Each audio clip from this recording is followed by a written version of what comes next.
He stepped softly on tiptoe, as if afraid of waking someone. "Sit down, Abramka, listen. But give me your word of honor, you won't tell anyone," Tatyana Grigorievna began, reddening a bit. She was ashamed to have to let the tailor Abramka into her secret, but since there was no getting around it, she quieted herself and in an instant had regained her ease. "I don't know what you're speaking of, Mrs. Zarubkin," Abramka rejoined. He assumed a somewhat injured manner. "Have you ever heard of Abramka ever babbling anything out?" "You certainly know that in my profession, you know everybody has some secret to be kept." "Oh, you must have misunderstood me, Abramka. What sort of secrets do you mean?" "Well, one lady is a little bit one-sided. Another lady," he pointed to his breast, "is not quite full enough. Another lady has scrawny arms. Such things as that have to be covered up or filled out or laced in so as to look better. That is where our art comes in. But we are in duty bound not to say anything about it." Tatyana Grigorievna smiled. "Well, I can assure you I'm all right that way. There is nothing about me that needs to be covered up or filled out." "Oh, as if I didn't know that!" "Everybody knows that Mrs. Zarubkin's figure is perfect," Abramka cried, trying to flatter his new customer. Mrs. Zarubkin laughed and made up her mind to remember. "Everybody knows that Mrs. Zarubkin's figure is perfect." Then she said, "You know that the ball is to take place in a week." "Yes, indeed, Mrs. Zarubkin, in only 1 week. Unfortunately, only 1 week," replied Abramka, sighing. "But you remember your promise to make my dress for me for the ball this time." "Mrs. Zarubkin!" Abramka cried, laying his hand on his heart. "Have I said that I was not willing to make it? No, indeed, I said it must be made and made right. For Mrs. Zarubkin, it must be better than for anyone else. That's the way I feel about it." "Splendid. Just what I wanted to know. But why don't you show me your material? Why don't you say to me, 'Here, Abramka, here is the stuff, make a dress'?" Abramka would work on it day and night. "Ahem, that's just it. I can't order it. That is where the trouble comes in. Tell me, Abramka, what is the shortest time you need for making the dress? Listen, the very shortest?" Abramka shrugged his shoulders. "Well, is a week too much for a ball dress such as you will want?" "It's got to be sewed. It can't be pasted together. You, yourself, know that, Mrs. Zarubkin." "But supposing I order it only 3 days before the ball?" Abramka started. "Only 3 days before the ball?" "A ball dress? Am I a god, Mrs. Zarubkin? I am nothing but the lady's tailor, Abramka Stiftik." "Well, then you are a nice tailor," said Tatyana Grigorievna scornfully. "In Moscow they made a ball dress for me in 2 days." Abramka jumped up as if at a shot and beat his breast. "Is that so? Then I say, Mrs. Zarubkin," he cried pathetically, "if they made a ball gown for you in Moscow in 2 days, very well, then I will make a ball gown for you, if I must, in 1 day. I will neither eat nor sleep, and I won't let my help off either for 1 minute. How does that suit you?" "Sit down, Abramka. Thank you very much. I hope I shall not have to put such a strain on you. It really does not depend upon me. Otherwise, I should have ordered the dress from you long ago." "It doesn't depend upon you. Then upon whom does it depend?" "Ahem, it depends upon. But now, Abramka, remember this is just between you and me. It depends upon Mrs. Shaldin." "Upon Mrs. Shaldin, the doctor's wife. Why, she isn't even here." "That's just it. That is why I have to wait. How is it that a clever man like you, Abramka, doesn't grasp the situation?" Let me see." Abramka racked his brains for a solution of the riddle. How could it be that Mrs. Shaldin, who was away, should have anything to do with Mrs. Zarubkin's order for a gown? No, that passed his comprehension. "She certainly will get back in time for the ball," said Mrs. Zarubkin, to give him a cue. "Well, yes. And certainly will bring a dress back with her." "Certainly. A dress from abroad, something we have never seen here, something highly original." "Mrs. Zarubkin!" Abramka cried, as if a truth of tremendous import had been revealed to him. "Mrs. Zarubkin, I understand." "Why, certainly. Yes, but that will be pretty hard." "That's just it." Abramka reflected a moment, then said, "I assure you, Mrs. Zarubkin, You need not be a bit uneasy. I will make a dress for you that will be just as grand as the one from abroad. I assure you your dress will be the most elegant one at the ball, just as it always has been. I tell you, my name won't be Abramka Stiftik if—" His eager asseverations seemed not quite to satisfy the captain's wife. Her mind was not quite set at ease. She interrupted him. "But the style, Abramka, the style! You can't possibly guess what the latest fashion is abroad." "Why shouldn't I know what the latest fashion is, Mrs. Zarubkin? In Kiev, I have a friend who publishes fashion plates. I will telegraph to him, and he will immediately send me pictures of the latest French models. The telegram will cost only 80 cents, Mrs. Zarubkin, and I swear to you I will copy any dress he sends. Mrs. Shaldin can't possibly have a dress like that." "All very well and good, and that's what we'll do. Still, we must wait until Mrs. Shaldin comes back. Don't you see, Abramka, I must have exactly the same style that she has? Can't you see, so that nobody can say that she is in the latest fashion?" At this point, Semyonov entered the room cautiously. He was wearing the oddest-looking jacket and the captain's old boots. His hair was rumpled and his eyes were shining suspiciously. There was every sign that he had used the renewal of friendship with the doctor's men as a pretext for a booze. "I had to stand them some brandy, Your Excellency," he said saucily, but catching his mistress's threatening look, he lowered his head guiltily. "Idiot!" she yelled at him. "Face about! Be off with you to the kitchen." In his befuddlement, Semyonov had not noticed Abramka's presence. Now he became aware of him, faced about, and retired to the kitchen sheepishly. "What an impolite fellow," said Abramka reproachfully. "Oh, you wouldn't believe," said the captain's wife, but instantly followed Semyonov into the kitchen. Semyonov, aware of his awful misdemeanor, tried to stand up straight and give a report. "She will come back, Your Excellency, day after tomorrow toward evening. She sent a telegram." "Is that true now?" "I swear it's true. Shuchok saw it himself." "All right, very good. You will get something for this." "Yes, Your Excellency." "Silence, you goose. Go on, set the table." Abramka remained about 10 minutes longer with the captain's wife, and on leaving said, "Let me assure you once again, Mrs. Zarubkin, you needn't worry. Just select the style, and I will make a gown for you that the best tailor in Paris can't beat." He pressed his hand to his heart in token of his intention to do everything in his power for Mrs. Zarubkin. It was 7 o'clock in the evening. Mrs. Shaldin and her trunk had arrived hardly half an hour before, yet the captain's wife was already there paying visit, which was a sign of the warm friendship that existed between the two women. They kissed each other and fell to talking. The doctor, a tall man of 45, seemed discomfited by the visit and passed unfriendly side glances at his guest. He had hoped to spend that evening undisturbed with his wife, and he well knew that when the ladies of the regiment came to call upon each other for only a second, it meant a whole evening of listening to idle talk.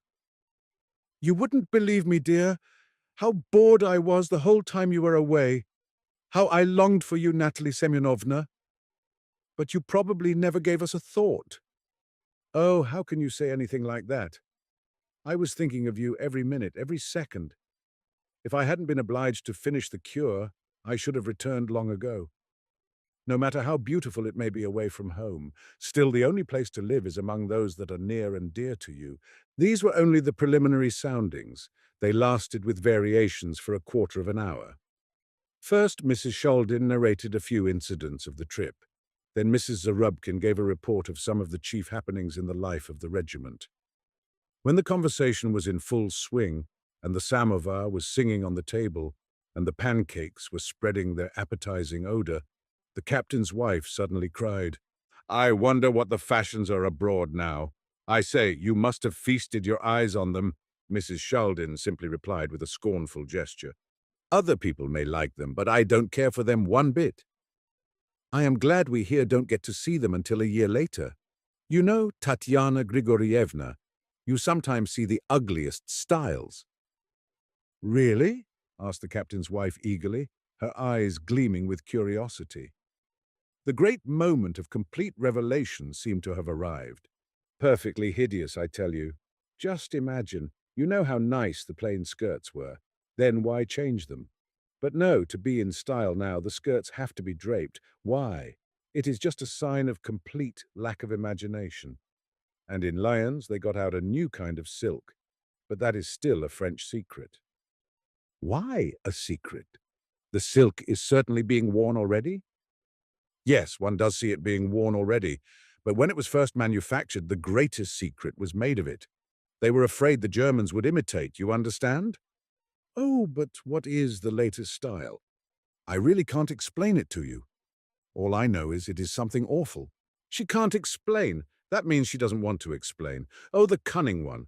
What a sly look she has in her eyes, so thought the captain's wife.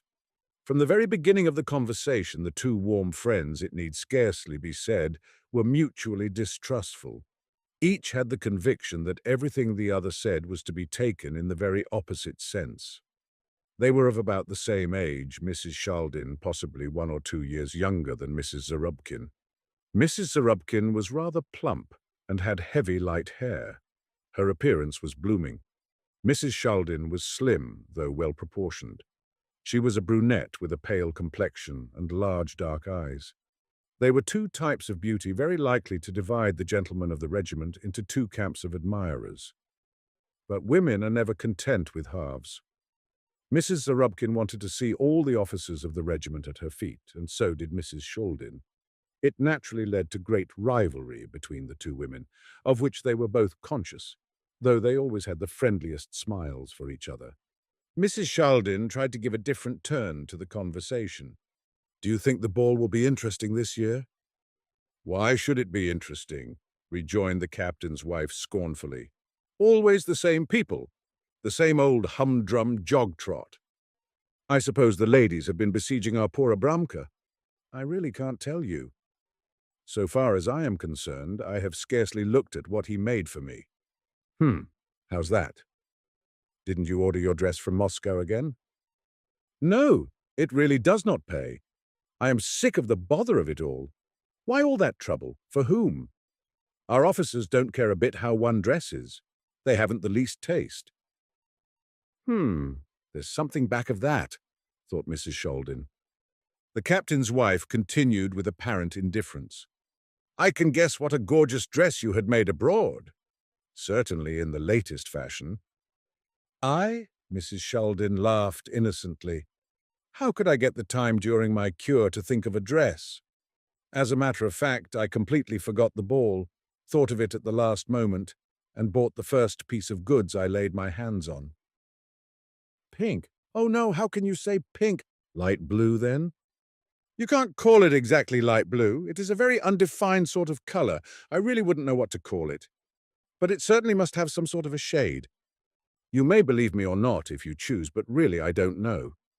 It's a very indefinite shade. Is it Sura silk? No, I can't bear Sura. It doesn't keep the folds well.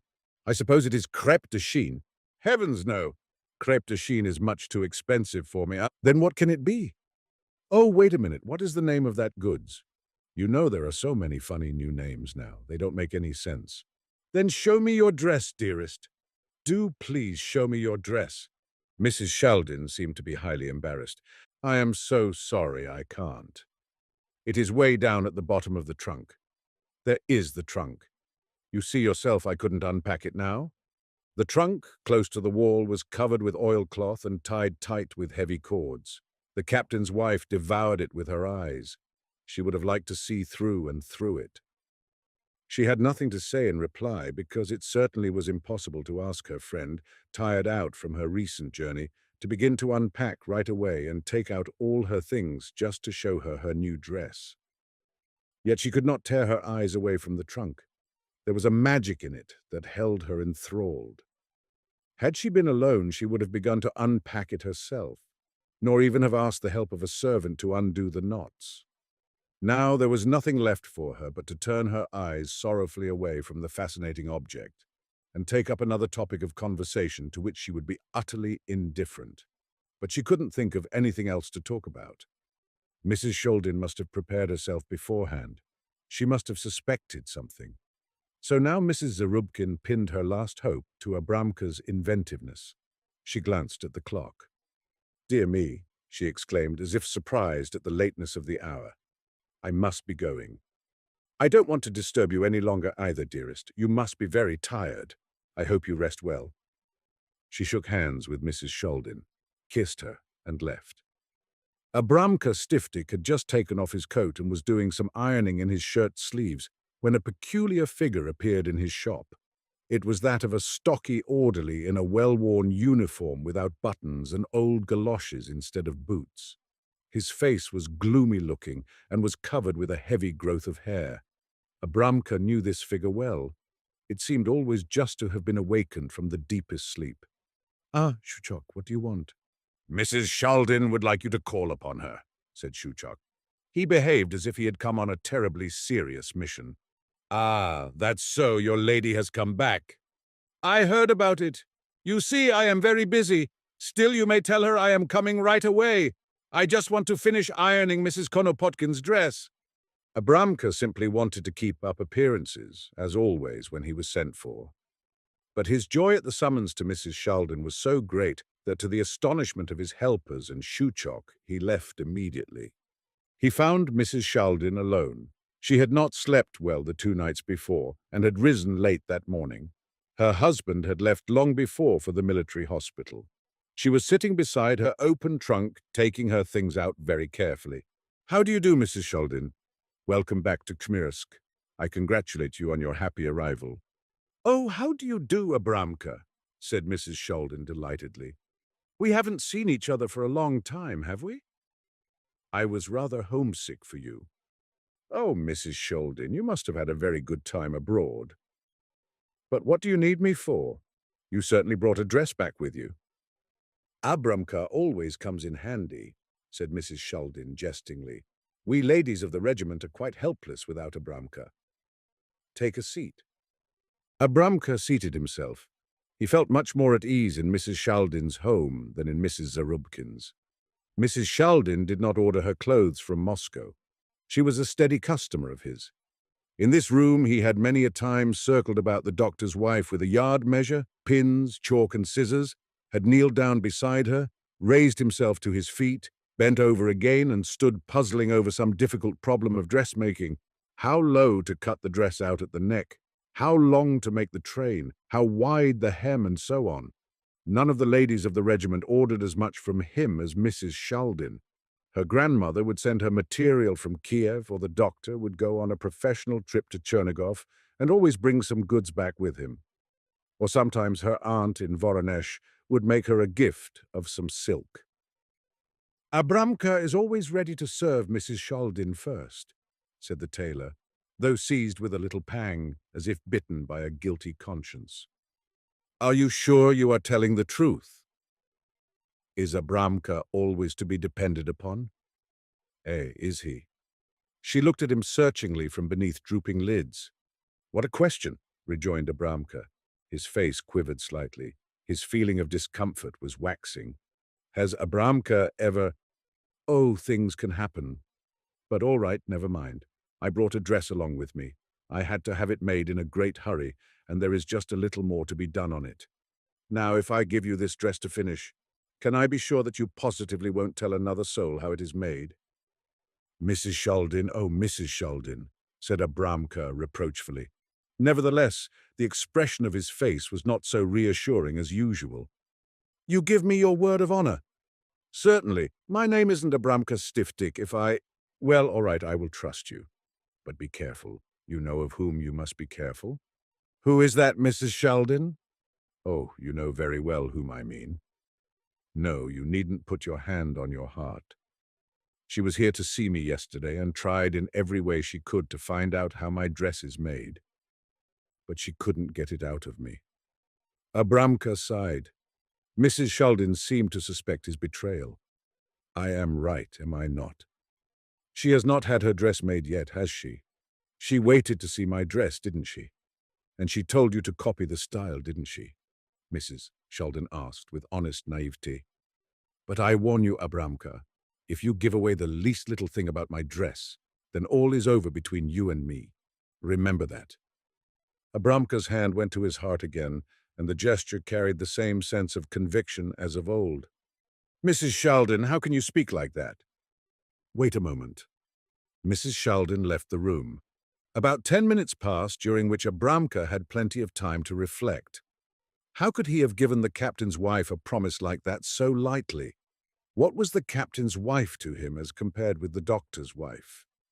Mrs. Zarubkin had never given him a really decent order, just a few things for the house and some mending. Supposing he were now to perform this great service for her, would that mean that he could depend upon her for the future? Was any woman to be depended upon? She would wear this dress out and go back to ordering her clothes from Moscow again. But Mrs. Sheldon, she was very different.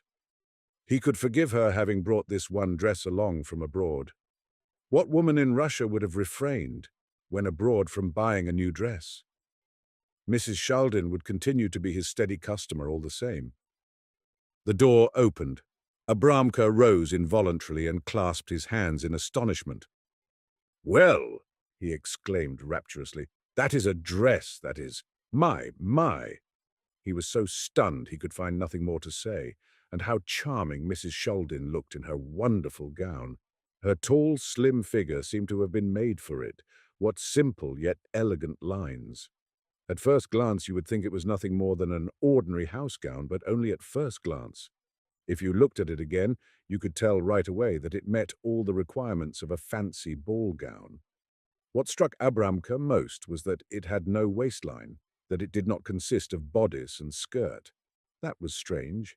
It was just caught lightly together under the bosom, which it brought out in relief. Draped over the whole was a sort of upper garment of exquisite old rose lace, embroidered with large silk flowers, which fell from the shoulders and broadened out in bold, superb lines.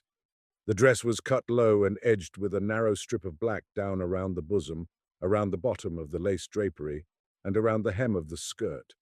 A wonderful fan of feathers to match the down edging gave the finishing touch. "Well, how do you like it, Abramka?" asked Mrs. Sheldon with a triumphant smile. "Glorious, glorious! I haven't the words at my command. What a dress! No, I couldn't make a dress like that. And how beautifully it fits you, as if you had been born in it, Mrs. Sheldon. What do you call the style?" "Empire. Empire," he queried. "Is that a new style?" Well, what people don't think of. Tailors like us might just as well throw our needles and scissors away. Now listen, Abramka, I wouldn't have shown it to you if there were not this sewing to be done on it. You are the only one who will have seen it before the ball.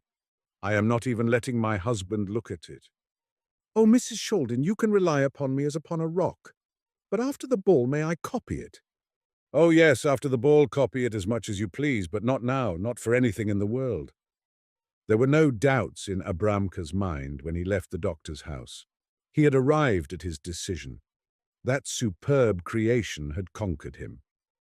It would be a piece of audacity on his part, he felt, even to think of imitating such a gown. Why, it was not a gown, it was a dream, a fantastic vision, without a bodice, without puffs or frills or tawdry trimmings of any sort. Simplicity itself, and yet so chic. Back in his shop, he opened the package of fashion plates that had just arrived from Kiev. He turned the pages and stared in astonishment. What was that? Could he trust his eyes? An empire gown. There it was, with the broad, voluptuous drapery of lace hanging from the shoulders and the edging of down. Almost exactly the same thing as Mrs. Sheldon's. He glanced up and saw Semyonov outside the window. He had certainly come to fetch him to the captain's wife, who must have ordered him to watch the tailor's movements, and must have learned that he had just been at Mrs. Sheldon's. Semyonov entered and told him his mistress wanted to see him right away. Abramka slammed the fashion magazine shut, as if afraid that Semyonov might catch a glimpse of the new empire fashion and give the secret away. "I will come immediately," he said crossly. He picked up his fashion plates, put the yard measure in his pocket, rammed his silk hat sorrowfully on his head, and set off for the captain's house. He found Mrs. Zarubkin pacing the room excitedly, greeted her, but carefully avoided meeting her eyes. "Well, what did you find out?" "Nothing, Mrs. Zarubkin," said Abramka dejectedly. "Unfortunately, I couldn't find out a thing." "Idiot! I have no patience with you. Where are the fashion plates?" Here, Mrs. Zarubkin. She turned the pages, looked at one picture after the other, and suddenly her eyes shone and her cheeks reddened. Oh, Empire! The very thing! Empire is the very latest! Make this one for me! She cried commandingly. Abramka turned pale. Ampere, Mrs. Zarubkin. I can't make that Ampere dress for you, he murmured. Why not? Asked the captain's wife, giving him a searching look. Because I can't. Oh, you can't. You know why you can't, because that is the style of Mrs. Sheldon's dress. So that is the reliability you boast so about. Great. Mrs. Zarubkin, I will make any other dress you choose, but it is absolutely impossible for me to make this one. I don't need your fashion plates, do you hear me? Get out of here and don't ever show your face again. Mrs. Zarubkin, Get out of here, repeated the captain's wife, quite beside herself. The poor tailor stuck his yard measure, which he had already taken out, back into his pocket and left. Half an hour later, the captain's wife was entering a train for Kiev, carrying a large package which contained material for a dress. The captain had accompanied her to the station with a pucker in his forehead. That was 5 days before the ball. At the ball, 2 expensive empire gowns stood out conspicuously from among the more or less elegant gowns which had been finished in the shop of Abramka Stiftik, ladies' tailor. The one gown adorned Mrs. Sheldon's figure, the other the figure of the captain's wife. Mrs. Zarubkin had bought her gown ready-made at Kiev, and had returned only 2 hours before the beginning of the ball. She had scarcely had time to dress. Perhaps it would have been better had she not appeared at this one of the annual balls, had she not taken that fateful trip to Kiev. For in comparison with the make and style of Mrs. Sheldon's dress, which had been brought abroad, hers was like the botched imitation of an amateur. That was evident to everybody, though the captain's wife had her little group of partisans, who maintained with exaggerated eagerness that she looked extraordinarily fascinating in her dress, and Mrs. Sheldon still could not rival her. But there was no mistaking it. There was little justice in this contention. Everybody knew better. What was worst of all, Mrs. Zarubkin herself knew better. Mrs. Sheldon's triumph was complete. The 2 ladies gave each other the same friendly smiles as always, but one of them was experiencing the fine disdain and the derision of the conqueror, while the other was burning inside with the furious resentment of a dethroned goddess of the annual ball. From that time on, Abramka cautiously avoided passing the captain's house. The Servant, by S.T. Semyonov. And Gerasim returned to Moscow just at a time when it was hardest to find work, a short while before Christmas, when a man sticks even to a poor job in the expectation of a present. For 3 weeks the peasant lad had been going about in vain, seeking a position. He stayed with relatives and friends from his village, and although he had not yet suffered great want, it disheartened him that he, a strong young man, should go without work. Gerasim had lived in Moscow from early boyhood. When still a mere child, he had gone to work in a brewery as bottle washer, and later as a lower servant in a house. In the last 2 years, he had been in a merchant's employ and would still have held that position had he not been summoned back to his village for military duty. However, he had not been drafted. It seemed dull to him in the village. He was not used to the country life, so he decided he would rather count the stones in Moscow than stay there. Every minute it was getting to be more and more irksome for him to be tramping the streets in idleness. Not a stone did he leave unturned in his efforts to secure any sort of work. He plagued all of his acquaintances. He even held up people on the street and asked them if they knew of a situation, all in vain. Finally, Gerasim could no longer bear being a burden on his people. Some of them were annoyed by his coming to them, and others had suffered unpleasantness from their masters on his account. He was altogether at a loss what to do. Sometimes he would go a whole day without eating. Second, one day Gerasim betook himself to a friend from his village who lived at the extreme outer edge of Moscow, near Sokolnik. The man was coachman to a merchant by the name of Sharov, in whose service he had been for many years. He had ingratiated himself with his master so that Sharov trusted him absolutely and gave every sign of holding him in high favor. It was the man's glib tongue, chiefly, that had gained him his master's confidence. He told on all the servants, and Sharov valued him for it. Gerasim approached and greeted him. The coachman gave his guest a proper reception, served him with tea and something to eat, and asked him how he was doing. "Very badly, Yegor Danilich," said Gerasim. "I've been without a job for weeks." "Didn't you ask your old employer to take you back?" "I did." "He wouldn't take you again?" "The position was filled already." "That's it?" "That's the way you young fellows are. You serve your employers so-so, and when you leave your jobs, you usually have muddied up the way back to them. You ought to serve your masters so that they will think a lot of you, and when you come again, they will not refuse you, but rather dismiss the man who has taken your place." "How can a man do that?" "In these days, there aren't any employers like that, and we aren't exactly angels either." "What's the use of wasting words?" "I just want to tell you about myself. If for some reason or other I should ever have to leave this place and go home, not only would Mr. Sharov, if I came back, take me on again without a word, but he would be glad to too." Gerasim sat there downcast. He saw his friend was boasting, and it occurred to him to gratify him. "I know it," he said, "but it's hard to find men like you, Yegor Danilich. If you were a poor worker, your master would not have kept you 12 years. Yegor smiled. He liked the praise. "That's it," he said. "If you were to live and serve as I do, you wouldn't be out of work for months and months." Gerasim made no reply. Yegor was summoned to his master. "Wait a moment," he said to Gerasim. "I'll be right back." "Very well." Third. Yegor came back and reported that inside of half an hour he would have to have the horses harnessed, ready to drive his master to town. He lighted his pipe and took several turns in the room. Then he came to a halt in front of Gerasim. "Listen, my boy," he said. "If you want, I'll ask my master to take you as a servant here." "Does he need a man?" "We have one, but he's not much good. He's getting old, and it's very hard for him to do the work. It's lucky for us that the neighborhood isn't a lively one, and the police don't make a fuss about things being kept just so, else the old man couldn't manage to keep the place clean enough for them. Oh, if you can, then please do say a word for me, Yegor Danilich. I'll pray for you all my life. I can't stand being without work any longer." "All right, I'll speak for you. Come again tomorrow, and in the meantime, take this 10-kopeck piece. It may come in handy." "Thanks, Yegor Danilich. Then you will try for me? Please do me the favor." "All right. I'll try for you." Gerasim left, and Yegor harnessed up his horses. Then he put on his coachman's habit and drove up to the front door. Mr. Sharov stepped out of the house, seated himself in the sleigh, and the horses galloped off. He attended to his business in town and returned home.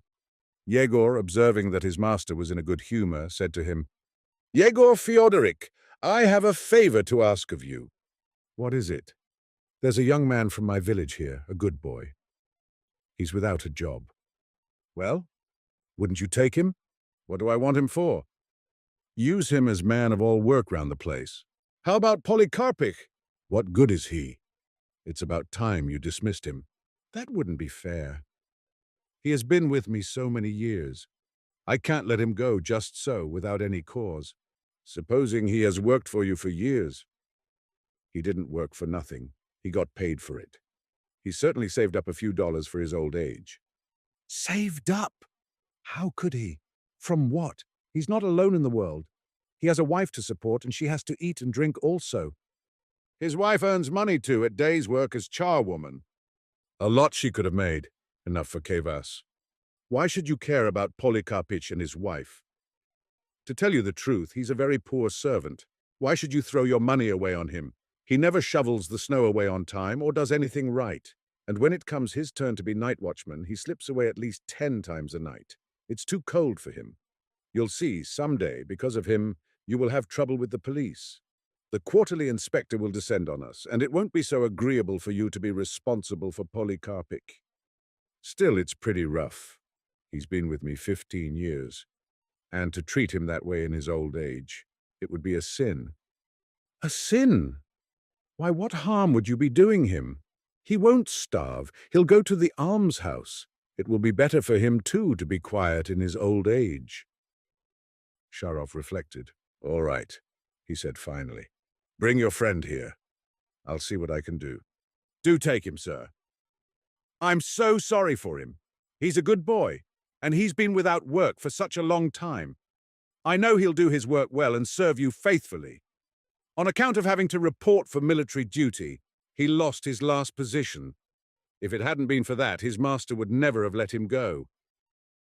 Fourth. The next evening, Gerasim came again and asked, "Well, could you do anything for me?" "Something, I believe. First, let's have some tea. Then we'll go see my master." Even tea had no allurements for Gerasim. He was eager for a decision, but under the compulsion of politeness to his host, he gulped down 2 glasses of tea, and then they betook themselves to Sharov. Sharov asked Gerasim where he had lived before and what work he could do. Then he told him he was prepared to engage him as man of all work, and he should come back the next day ready to take the place. Gerasim was fairly stunned by the great stroke of fortune. So overwhelming was his joy that his legs would scarcely carry him. He went to the coachman's room, and Yegor said to him, "Well, my lad, see to it that you do your work right, so that I shan't have to be ashamed of you. You know what masters are like. If you go wrong once, they'll be at you forever after with their fault-finding and never give you peace." "Don't worry about that, Yegor Danilych." "Well, well." Gerasim took leave, crossing the yard to go out by the gate. Polikarpik's rooms gave on the yard, and a broad beam of light from the window fell across Gerasim's way. He was curious to get a glimpse of his future home, but the panes were all frosted over, and it was impossible to peep through. However, he could hear what the people inside were saying. "What will we do now?" was said in a woman's voice. I don't know." A man, undoubtedly Polikarpik, replied, "Go begging, I suppose. That's all we can do." "There's nothing else left," said the woman. "Oh, we poor people, what a miserable life we lead. We work and work from early morning till late at night, day after day. And when we get old, then it's, 'Away with you.' What can we do? Our master is not one of us. It wouldn't be worth the while to say much to him about it. He cares only for his own advantage. All the masters are so mean.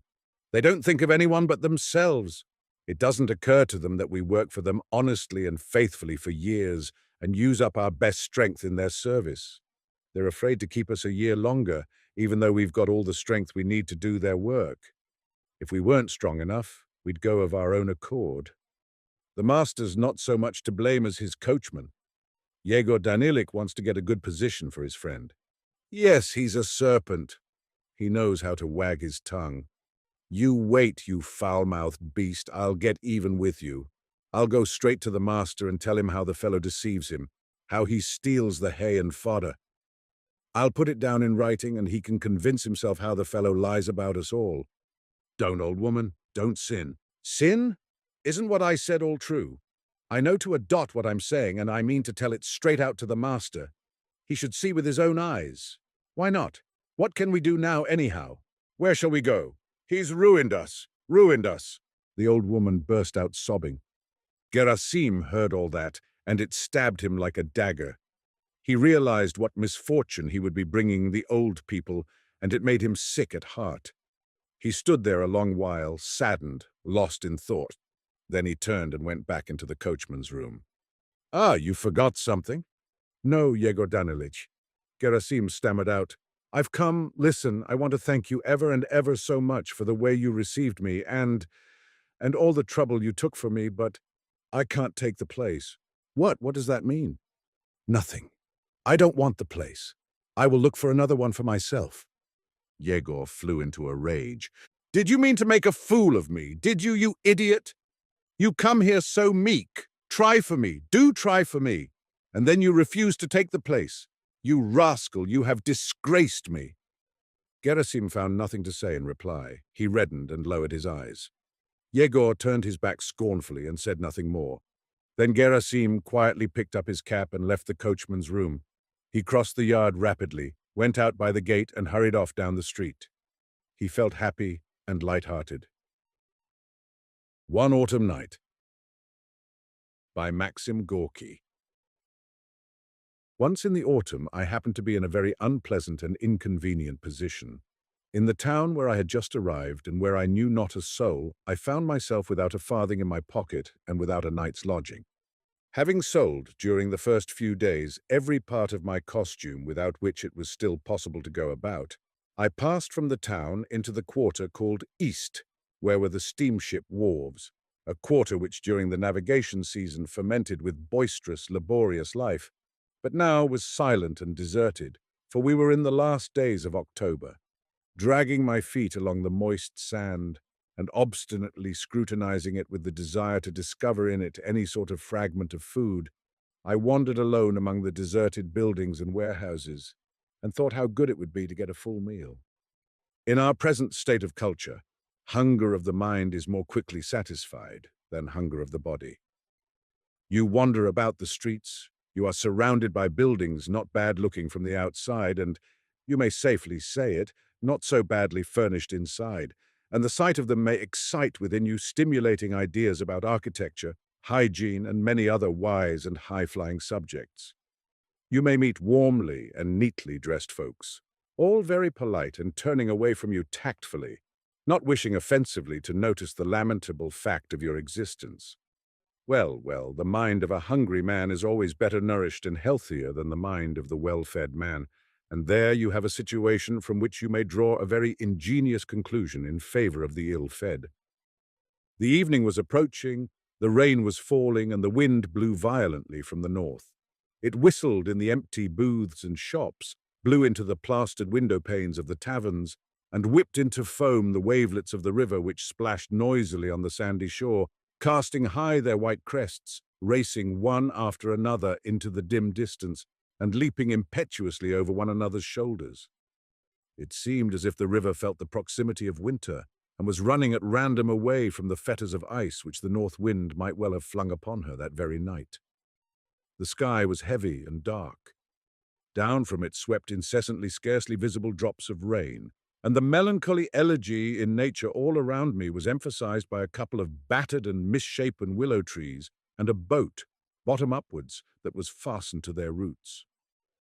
The overturned canoe with its battered keel and the miserable old trees rifled by the cold wind. Everything around me was bankrupt, barren, and dead, and the sky flowed with undryable tears. Everything around was waste and gloomy. It seemed as if everything were dead, leaving me alone among the living, and for me also a cold death waited. I was then 18 years old, a good time. I walked and walked along the cold, wet sand, making my chattering teeth warble in honor of cold and hunger, when suddenly, as I was carefully searching for something to eat behind one of the empty crates, I perceived behind it, crouching on the ground, a figure in woman's clothes, dank with the rain, and clinging fast to her stooping shoulders. Standing over her, I watched to see what she was doing. It appeared that she was digging a trench in the sand with her hands, digging away under one of the crates. "Why are you doing that?" I asked, crouching down on my heels quite close to her. She gave a little scream and was quickly on her legs again. Now that she stood there staring at me, with her wide-open grey eyes full of terror, I perceived that it was a girl of my own age, with a very pleasant face embellished unfortunately by 3 large blue marks. This spoilt her, although these blue marks had been distributed with a remarkable sense of proportion, one at a time, and all were of equal size, 2 under the eyes, and 1 a little bigger on the forehead just over the bridge of the nose. This symmetry was evidently the work of an artist well inured to the business of spoiling the human physiognomy. The girl looked at me, and the terror in her eyes gradually died out. She shook the sand from her hands, adjusted her cotton headgear, cowered down and said, "I suppose you too want something to eat? Dig away then. My hands are tired, over there." She nodded her head in the direction of a booth. "There is bread for certain, and sausages too. That booth is still carrying on business." I began to dig. She, after waiting a little and looking at me, sat down beside me and began to help me. We worked in silence. I cannot say now whether I thought at that moment of the criminal code, of morality, of proprietorship, and all the other things about which, in the opinion of many experienced persons, one ought to think every moment of one's life. Wishing to keep as close to the truth as possible, I must confess that apparently I was so deeply engaged in digging under the crate that I completely forgot about everything else except this one thing. What could be inside that crate? The evening drew on. The grey, mouldy, cold fog grew thicker and thicker around us. The waves roared with a hollower sound than before, and the rain pattered down on the boards of that crate more loudly and more frequently. Somewhere or other, the night watchman began springing his rattle. "Has it got a bottom or not?" softly inquired my assistant. I did not understand what she was talking about, and I kept silence. "I say, has the crate got a bottom? If it has, we shall try in vain to break into it. Here we are digging a trench, and we may, after all, come upon nothing but solid boards. How shall we take them off? Better smash the lock. It is a wretched lock." Good ideas rarely visit the heads of women, but as you see, they do visit them sometimes. I have always valued good ideas, and have always tried to utilize them as far as possible. Having found the lock, I tugged at it and wrenched off the whole thing. My accomplice immediately stooped down and wriggled like a serpent into the gaping, open, four-cornered cover of the crate, whence she called to me approvingly in a low tone, "You're a brick!" Nowadays, a little crumb of praise from a woman is dearer to me than a whole dithyramb from a man, even though he be more eloquent than all the ancient and modern orators put together. Then, however, I was less amiably disposed than I am now, and paying no attention to the compliment of my comrade, I asked her curtly and anxiously, "Is there anything?" In a monotonous tone, she set about calculating our discoveries. A basketful of bottles, thick furs, a sunshade, an iron pail. All this was uneatable. I felt that my hopes had vanished. But suddenly she exclaimed vivaciously, "Aha, here it is." "What?" "Bread, a loaf. It's only wet. Take it." A loaf flew to my feet, and after it herself, my valiant comrade. I had already bitten off a morsel, stuffed it in my mouth, and was chewing it. "Come, give me some too. And we mustn't stay here. Where shall we go?" She looked inquiringly about on all sides. It was dark, wet, and boisterous. "Look, there's an upset canoe yonder. Let us go there." "Let us go, then." And off we set, demolishing our booty as we went and filling our mouths with large portions of it. The rain grew more violent. The river roared. From somewhere or other resounded a prolonged mocking whistle, just as if someone great who feared nobody was whistling down all earthly institutions, and along with them this horrid autumnal wind and us its heroes. This whistling made my heart throb painfully, in spite of which I greedily went on eating, and in this respect the girl walking on my left hand kept even pace with me. "What do they call you?" I asked her. "Why, I know not." "Natasha," she answered shortly, munching loudly. I stared at her. My heart ached within me, and then I stared into the mist before me, and it seemed to me as if the inimical countenance of my destiny was smiling at me enigmatically and coldly. The rain scourged the timbers of the skiff incessantly, and its soft patter induced melancholy thoughts, and the wind whistled as it flew down into the boat's battered bottom through a rift, where some loose splinters of wood were rattling together, a disquieting and depressing sound. The waves of the river were splashing on the shore and sounded so monotonous and hopeless, just as if they were telling something unbearably dull and heavy, which was boring them into utter disgust, something from which they wanted to run away and yet were obliged to talk about all the same. The sound of the rain blended with their splashing, and a long-drawn sigh seemed to be floating above the overturned skiff. The endless, laboring sigh of the earth, injured and exhausted by the eternal changes from the bright and warm summer to the cold, misty and damp autumn. The wind blew continually over the desolate shore, and the foaming river blew and sang its melancholy songs. Our position beneath the shelter of the skiff was utterly devoid of comfort. It was narrow and damp. Tiny cold drops of rain dribbled through the damaged bottom. Gusts of wind penetrated it. We sat in silence and shivered with cold. I remembered that I wanted to go to sleep. Natasha leaned her back against the hull of the boat and curled herself up into a tiny ball. Embracing her knees with her hands and resting her chin upon them, she stared doggedly at the river with wide-open eyes. On the pale patch of her face they seemed immense because of the blue marks below them. She never moved, and this immobility and silence, I felt it, gradually produced within me a terror of my neighbor. I wanted to talk to her, but I knew not how to begin. It was she herself who spoke. "What a cursed thing life is!" she exclaimed plainly, abstractedly, and in a tone of deep conviction. But this was no complaint. In these words there was too much of indifference for a complaint. This simple soul thought according to her understanding, thought and proceeded to form a certain conclusion which she expressed aloud, and which I could not confute for fear of contradicting myself. Therefore I was silent, and she, as if she had not noticed me, continued to sit there immovable. "Even if we croaked—" "What then?" Natasha began again, this time quietly and reflectively, and still there was not one note of complaint in her words. It was plain that this person, in the course of her reflections on life, was regarding her own case, and had arrived at the conviction that in order to preserve herself from the mockeries of life, she was not in a position to do anything else but simply croak, to use her own expression. The clearness of this line of thought was inexpressibly sad and painful to me, and I felt that if I kept silence any longer, I was really bound to weep. And it would have been shameful to have done this before a woman, especially as she was not weeping herself. I resolved to speak to her. "Who was it that knocked you about?" I asked. For the moment I could not think of anything more sensible or more delicate. "Pashka did it all," she answered in a dull and level tone. "And who is he?" "My lover. He was a baker." "Did he beat you often?" "Whenever he was drunk, he beat me, often." And suddenly, turning towards me, she began to talk about herself, Pashka, and their mutual relations. "He was a baker with red moustaches and played very well on the banjo. He came to see her and greatly pleased her, for he was a merry chap and wore nice, clean clothes. He had a vest which cost 15 rubles and boots with dress tops. For these reasons, she had fallen in love with him, and he became her creditor.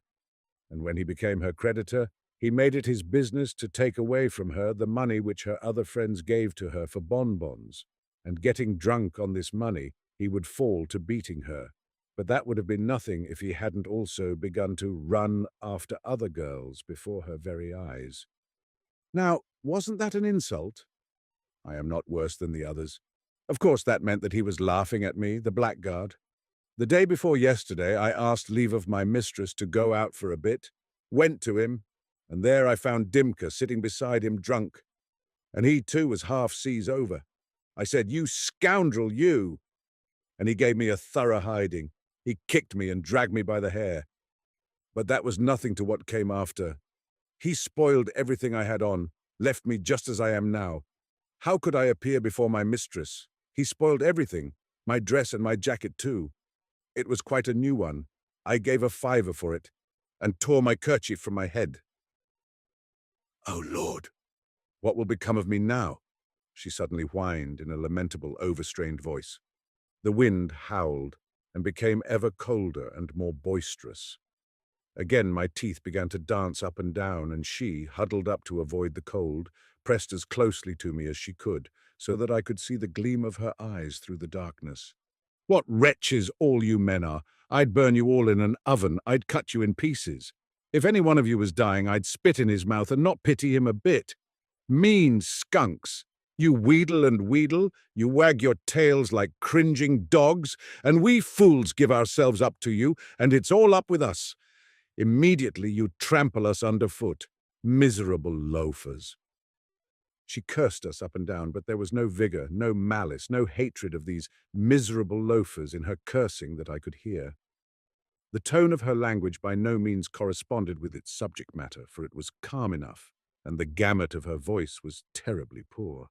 Yet all this made a stronger impression on me than the most eloquent and convincing pessimistic books and speeches, of which I had read a good many, and which I still read to this day. And this, you see, was because the agony of a dying person is much more natural and violent than the most minute and picturesque descriptions of death. I felt really wretched, more from cold than from the words of my neighbor. I groaned softly and ground my teeth. Almost at the same moment, I felt 2 little arms about me, One of them touched my neck and the other lay upon my face. And at the same time, an anxious, gentle, friendly voice uttered the question, "What ails you?" I was ready to believe that someone else was asking me this, and not Natasha, who had just declared that all men were scoundrels and expressed a wish for their destruction. But she it was, and now she began speaking quickly, hurriedly. "What ails you, eh? Are you cold? Are you frozen? Ah, what a one you are, sitting there so silent like a little owl.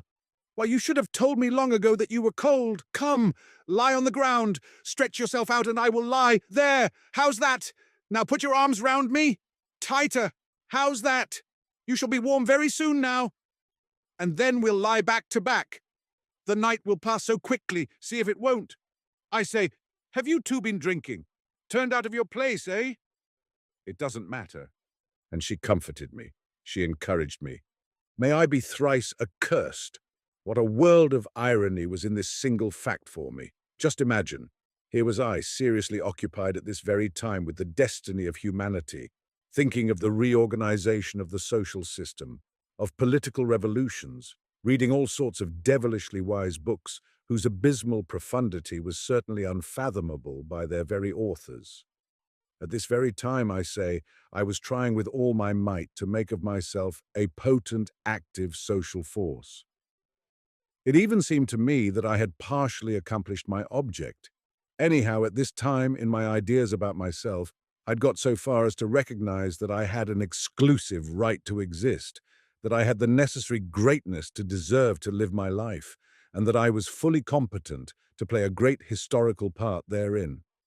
And a woman was now warming me with her body, a wretched, battered, hunted creature who had no place and no value in life, and whom I had never thought of helping till she helped me herself, and whom I really would not have known how to help in any way, even if the thought of it had occurred to me. I was ready to think that all this was happening to me in a dream, in a disagreeable and oppressive dream, but it was impossible for me to think that, for cold drops of rain were dripping down upon me, the woman was pressing close to me, her warm breath was fanning my face, and, despite a slight odor of vodka, it did me good.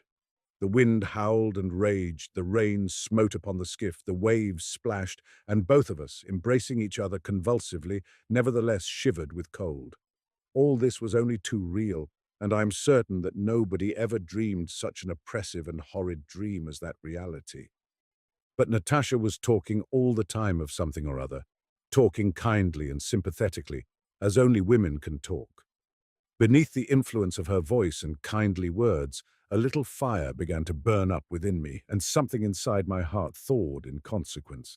Then tears poured from my eyes like a hailstorm, washing away from my heart much that was evil, much that was stupid, much sorrow and dirt, which had fastened upon it before that night. Natasha comforted me. "Come, come, that will do, little one.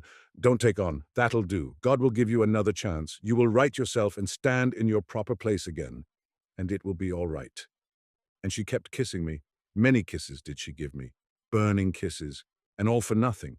Those were the first kisses from a woman that had ever been bestowed upon me, and they were the best kisses too, for all the subsequent kisses cost me frightfully dear, and really gave me nothing at all in exchange. "Come, don't take on so, funny one. I'll manage for you tomorrow if you cannot find a place."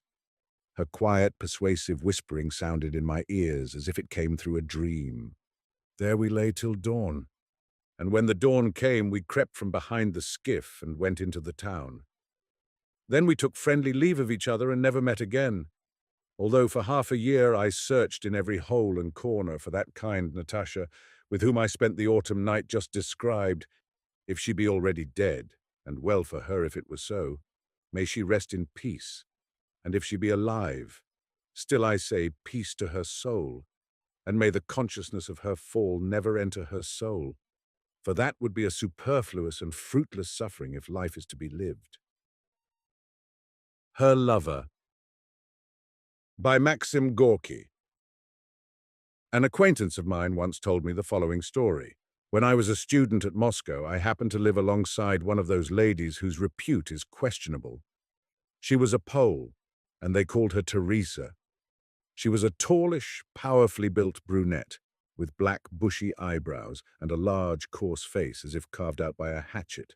The bestial gleam of her dark eyes, her thick bass voice, her cabman-like gait, and her immense muscular vigor worthy of a fishwife inspired me with horror. I lived on the top flight, and her garret was opposite to mine. I never left my door open when I knew her to be at home. But this, after all, was a very rare occurrence.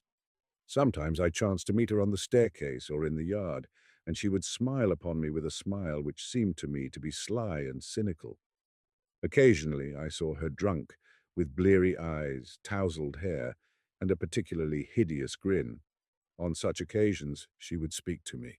"How do you do, Mr. Student?" And her stupid laugh would still further intensify my loathing of her. I should have liked to have changed my quarters in order to have avoided such encounters and greetings. But my little chamber was a nice one, and there was such a wide view from the window, and it was always so quiet in the street below. So I endured. And one morning I was sprawling on my couch, trying to find some sort of excuse for not attending my class, when the door opened, and the bass voice of Teresa the Loathsome resounded from my threshold. "Good health to you, Mr. Student." "What do you want?" I said. I saw that her face was confused and supplicatory. It was a very unusual sort of face for her. "Sir, I want to beg a favor of you. Will you grant it me?"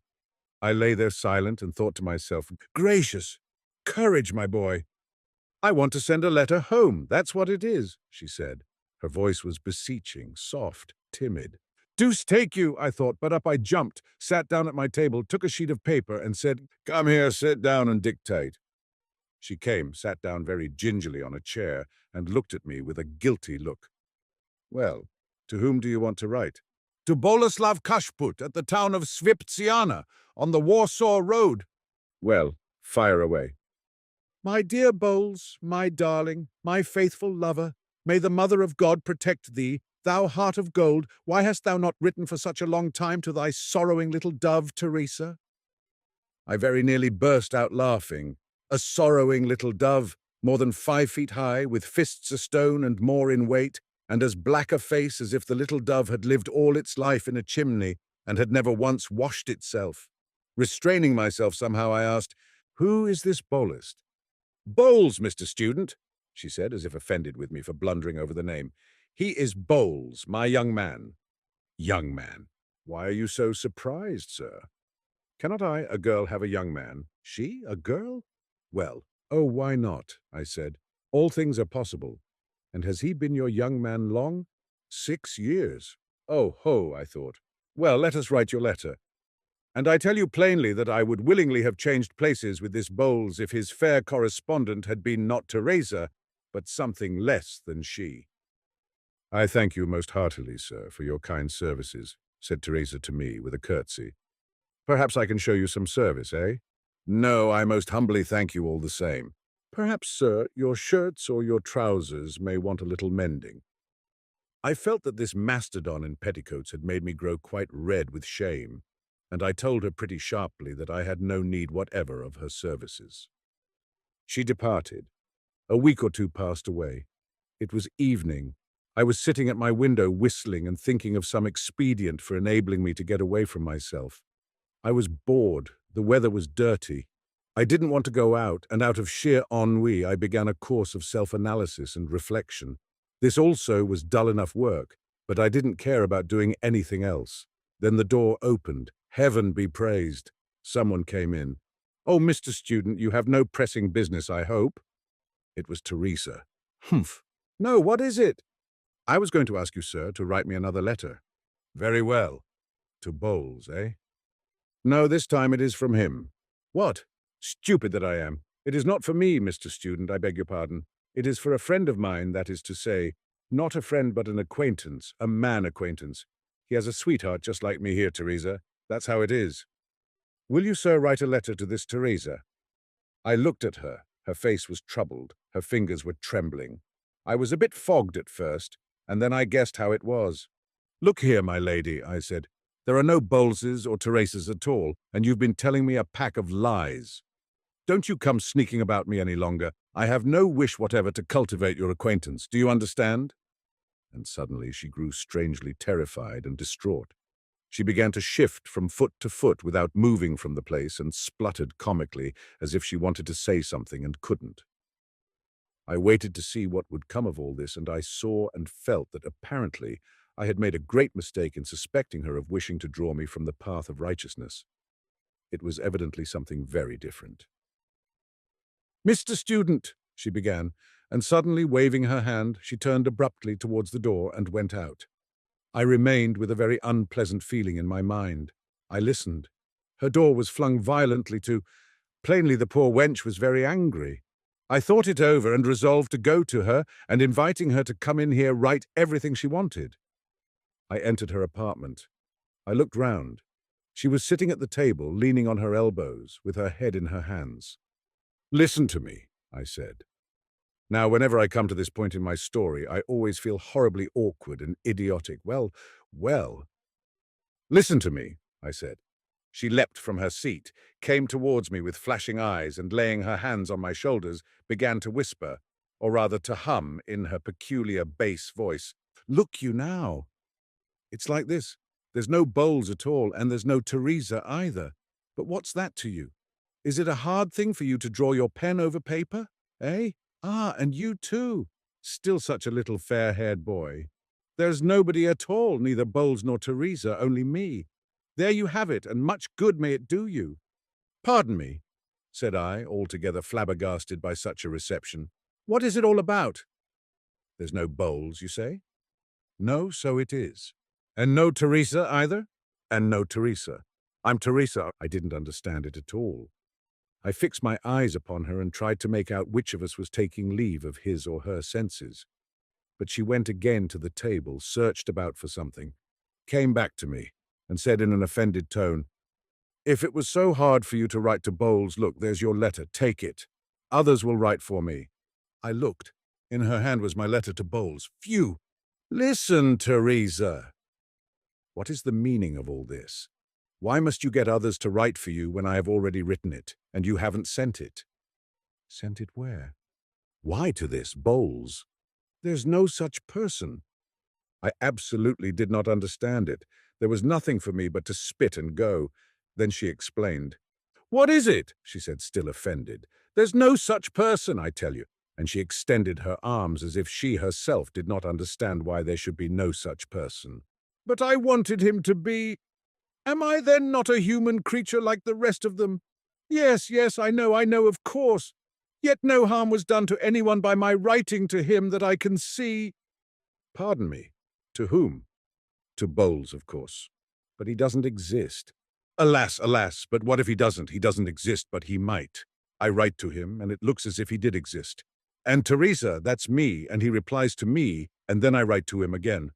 I understood at last, and I felt so sick, so miserable, so ashamed somehow.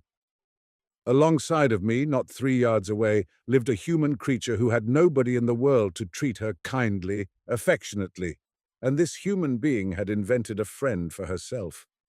"Look now, you wrote me a letter to Bowles, and I gave it to someone else to read it to me, and when they read it to me, I listened and fancied that Bowles was there, and I asked you to write me a letter from Bowles to Teresa, that is to me.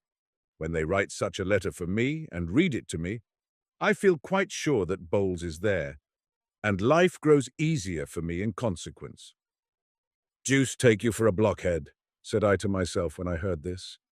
And from thenceforth, regularly, twice a week, I wrote a letter to Bowles, and an answer from Bowles to Teresa. I wrote those answers well. She, of course, listened to them, and wept like anything, roared, I should say, with her bass voice. And in return for my thus moving her to tears by real letters from the imaginary bowl, she began to mend the holes I had in my socks, shirts, and other articles of clothing. Subsequently, about 3 months after this history began, they put her in prison for something or other. No doubt by this time she is dead. My acquaintance shook the ash from his cigarette, looked pensively up at the sky, and thus concluded, well, the more a human creature has tasted of bitter things, the more it hungers after the sweet things of life. And we, wrapped round in the rags of our virtues, and regarding others through the mist of our self-sufficiency and persuaded of our universal impeccability, do not understand this. And the whole thing turns out pretty stupidly and very cruelly. The fallen classes, we say. And who are the fallen classes, I should like to know? They are, first of all, people with the same bones, flesh, and blood and nerves as ourselves. We have been told this day after day for ages, and we actually listen, and the devil only knows how hideous the whole thing is. Or are we completely depraved by the loud sermonizing of humanism? In reality, we also are fallen folks, and so far as I can see, very deeply fallen into the abyss of self-sufficiency and the conviction of our own superiority. But enough of this. It is all as old as the hills, so old that it is a shame to speak of it. Very old indeed. Yes, that's what it is. Lazarus, by Leonid Andreyev. I. When Lazarus rose from the grave after 3 days and nights in the mysterious thraldom of death and returned alive to his home, it was a long time before anyone noticed the evil peculiarities in him that were later to make his very name terrible. His friends and relatives were jubilant that he had come back to life. They surrounded him with tenderness. They were lavish of their eager attentions, spending the greatest care upon his food and drink and the new garments they made for him. They clad him gorgeously in the glowing colors of hope and laughter, and when, arrayed like a bridegroom, he sat at table with them again, ate again, and drank again, they wept fondly and summoned the neighbors to look upon the man miraculously raised from the dead. The neighbors came and were moved with joy. Strangers arrived from distant cities and villages to worship the miracle. They burst into stormy exclamations and buzzed around the house of Mary and Martha like so many bees. That which was new in Lazarus's face and gestures they explained naturally as the traces of his severe illness and the shock he had passed through. It was evident that the disintegration of the body had been halted by a miraculous power, but that the restoration had not been complete. That death had left upon his face and body the effect of an artist's unfinished sketch seen through a thin glass. On his temples, under his eyes, and in the hollow of his cheek lay a thick, earthy blue. His fingers were blue, too, and under his nails, which had grown long in the grave, the blue had turned livid. Here and there on his lips and body, the skin, blistered in the grave, had burst open and left reddish, glistening cracks, as if covered with a thin, glassy slime. And he had grown exceedingly stout. His body was horribly bloated and suggested the fetid, damp smell of putrefaction.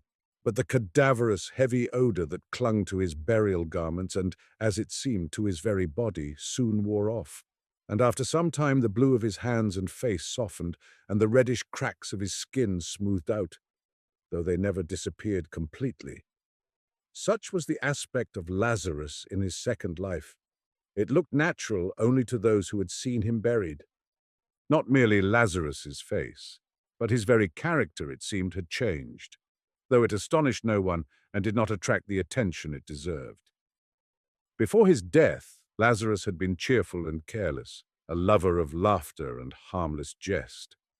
It was because of his good humor, pleasant and equable, his freedom from meanness and gloom, that he had been so beloved by the master. Now he was grave and silent. Neither he himself jested nor did he laugh at the jests of others, and the words he spoke occasionally were simple, ordinary and necessary words. Words as much devoid of sense and depth as are the sounds with which an animal expresses pain and pleasure, thirst and hunger. Such words a man may speak all his life, and no one would ever know the sorrows and joys that dwelt within him. Thus it was that Lazarus sat at the festive table among his friends and relatives, his face the face of a corpse over which for 3 days death had reigned in darkness, his garments gorgeous and festive, glittering with gold, bloody red and purple, his mien heavy and silent. He was horribly changed and strange, but as yet undiscovered. In high waves, now mild, now stormy, the festivities went on around him. Warm glances of love caressed his face, still cold with the touch of the grave, and a friend's warm hand patted his bluish, heavy hand. And the music played joyous tunes mingled of the sounds of the tympanum, the pipe, the zither, and the dulcimer. It was as if bees were humming, locusts buzzing, and birds singing over the happy home of Mary and Martha. Second, Someone recklessly lifted the veil. By one breath of an uttered word, he destroyed the serene charm and uncovered the truth in its ugly nakedness. No thought was clearly defined in his mind when his lips smilingly asked, "Why do you not tell us, Lazarus, what was there?" And all became silent, struck with the question. Only now it seemed to have occurred to them that for 3 days Lazarus had been dead, and they looked with curiosity, awaiting an answer. But Lazarus remained silent. "You will not tell us?" wondered the inquirer. "Is it so terrible there?" Again his thought lagged behind his words. Had it preceded them, he would not have asked the question, for at the very moment he uttered it, his heart sank with a dread fear. All grew restless. They awaited the words of Lazarus anxiously. But he was silent, cold and severe, and his eyes were cast down. And now, as if for the first time, they perceived the horrible bluishness of his face and the loathsome corpulence of his body. On the table, as if forgotten by Lazarus, lay his livid blue hand, and all eyes were riveted upon it, as though expecting the desired answer from that hand. The musicians still played. Then silence fell upon them too, and the gay sounds died down, as scattered coals are extinguished by water. The pipe became mute, and the ringing tympanum and the murmuring dulcimer, and as though a chord were broken, as though song itself were dying, the zither echoed a trembling broken sound. Then all was quiet. "You will not?" repeated the inquirer, unable to restrain his babbling tongue. Silence reigned, and the livid blue hand lay motionless. It moved slightly, and the company sighed with relief and raised their eyes. Lazarus, risen from the dead, was looking straight at them, embracing all with one glance, heavy and terrible. This was on the 3rd day after Lazarus had arisen from the grave. Since then, many had felt that his gaze was the gaze of destruction, but neither those who had been forever crushed by it, nor those who in the prime of life, mysterious even as death, had found the will to resist his glance, could ever explain the terror that lay immovable in the depths of his black pupils. He looked quiet and simple. One felt that he had no intention to hide anything, but also no intention to tell anything. His look was cold, as of one who is entirely indifferent to all that is alive, and many careless people who pressed around him and did not notice him later learned with wonder and fear the name of this stout, quiet man who brushed against them with his sumptuous, gaudy garments. The sun did not stop shining when he looked, neither did the fountain cease playing, and the eastern sky remained cloudless and blue as always. But the man who fell under his inscrutable gaze could no longer feel the sun, nor hear the fountain, nor recognize his native sky. Sometimes he would cry bitterly, sometimes tear his hair in despair and madly call for help. But generally it happened that the men thus stricken by the gaze of Lazarus began to fade away listlessly and quietly, and pass into a slow death lasting many long years. They died in the presence of everybody, colorless, haggard, and gloomy, like trees withering on rocky ground. Those who screamed in madness sometimes came back to life, but the others never. "So you will not tell us, Lazarus, what you saw there?" the inquirer repeated for the 3rd time. But now his voice was dull, and a dead grey weariness looked stupidly from out his eyes. The faces of all present were also covered by the same dead grey weariness, like a mist. The guests stared at one another stupidly, not knowing why they had come together or why they sat around this rich table. They stopped talking and vaguely felt it was time to leave. But they could not overcome the lassitude that spread through their muscles. So they continued to sit there, each one isolated, like little dim lights scattered in the darkness of night. The musicians were paid to play, and they again took up the instruments, and again played gay or mournful airs. But it was music made to order, always the same tunes, and the guests listened wonderingly. Why was this music necessary, they thought? Why was it necessary, and what good did it do for people to pull at strings and blow their cheeks into thin pipes and produce varied and strange-sounding noises? "How badly they play," said someone. The musicians were insulted and left. Then the guests departed one by one, for it was nearing night, And when the quiet darkness enveloped them and it became easier to breathe, the image of Lazarus suddenly arose before each one in stern splendor. There he stood, with the blue face of a corpse and the raiment of a bridegroom, sumptuous and resplendent, in his eyes that cold stare in the depths of which lurked the horrible. They stood still as if turned into stone. The darkness surrounded them, and in the midst of this darkness flamed up the horrible apparition, the supernatural vision of the one who for 3 days had lain under the measureless power of death. 3 days he had been dead. Thrice had the sun risen and set, and he had lain dead. The children had played, the water had murmured as it streamed over the rocks, the hot dust had clouded the highway, and he had been dead. And now he was among men again, touched them, looked at them, and through the black rings of his pupils, as through dark glasses, the unfathomable there gazed upon humanity. Third, no one took care of Lazarus, and no friends or kindred remained with him. Only the great desert enfolding the holy city came close to the threshold of his abode. It entered his home and lay down on his couch like a spouse and put out all the fires. No one cared for Lazarus. One after the other went away, even his sisters, Mary and Martha. For a long while Martha did not want to leave him, for she knew not who would nurse him or take care of him, and she cried and prayed. But one night, when the wind was roaming about the desert, and the rustling cypress trees were bending over the roof, she dressed herself quietly and quietly went away. Lazarus probably heard how the door was slammed. It had not shut properly, and the wind kept knocking it continually against the post. But he did not rise, did not go out, did not try to find out the reason. And the whole night until the morning the cypress trees hissed over his head, and the door swung to and fro, allowing the cold, greedily prowling desert to enter his dwelling. Everybody shunned him as though he were a leper. They wanted to put a bell on his neck to avoid meeting him. But someone, turning pale, remarked it would be terrible if at night under the windows one should happen to hear Lazarus's bell, and all grew pale and assented. Since he did nothing for himself, he would probably have starved had not his neighbors, in trepidation, saved some food for him. Children brought it to him. They did not fear him, neither did they laugh at him in the innocent cruelty in which children often laugh at unfortunates. They were indifferent to him, and Lazarus showed the same indifference to them. He showed no desire to thank them for their services.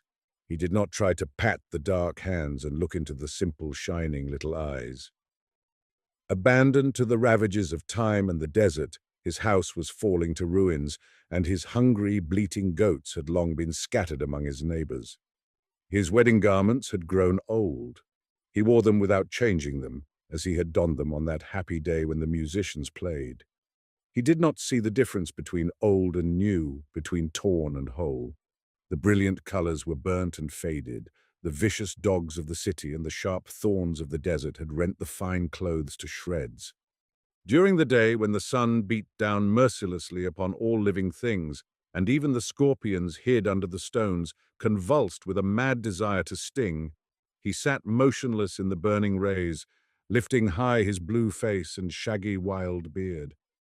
While yet the people were unafraid to speak to him, same one had asked him, "Poor Lazarus, do you find it pleasant to sit so and look at the sun?" And he answered, "Yes, it is pleasant."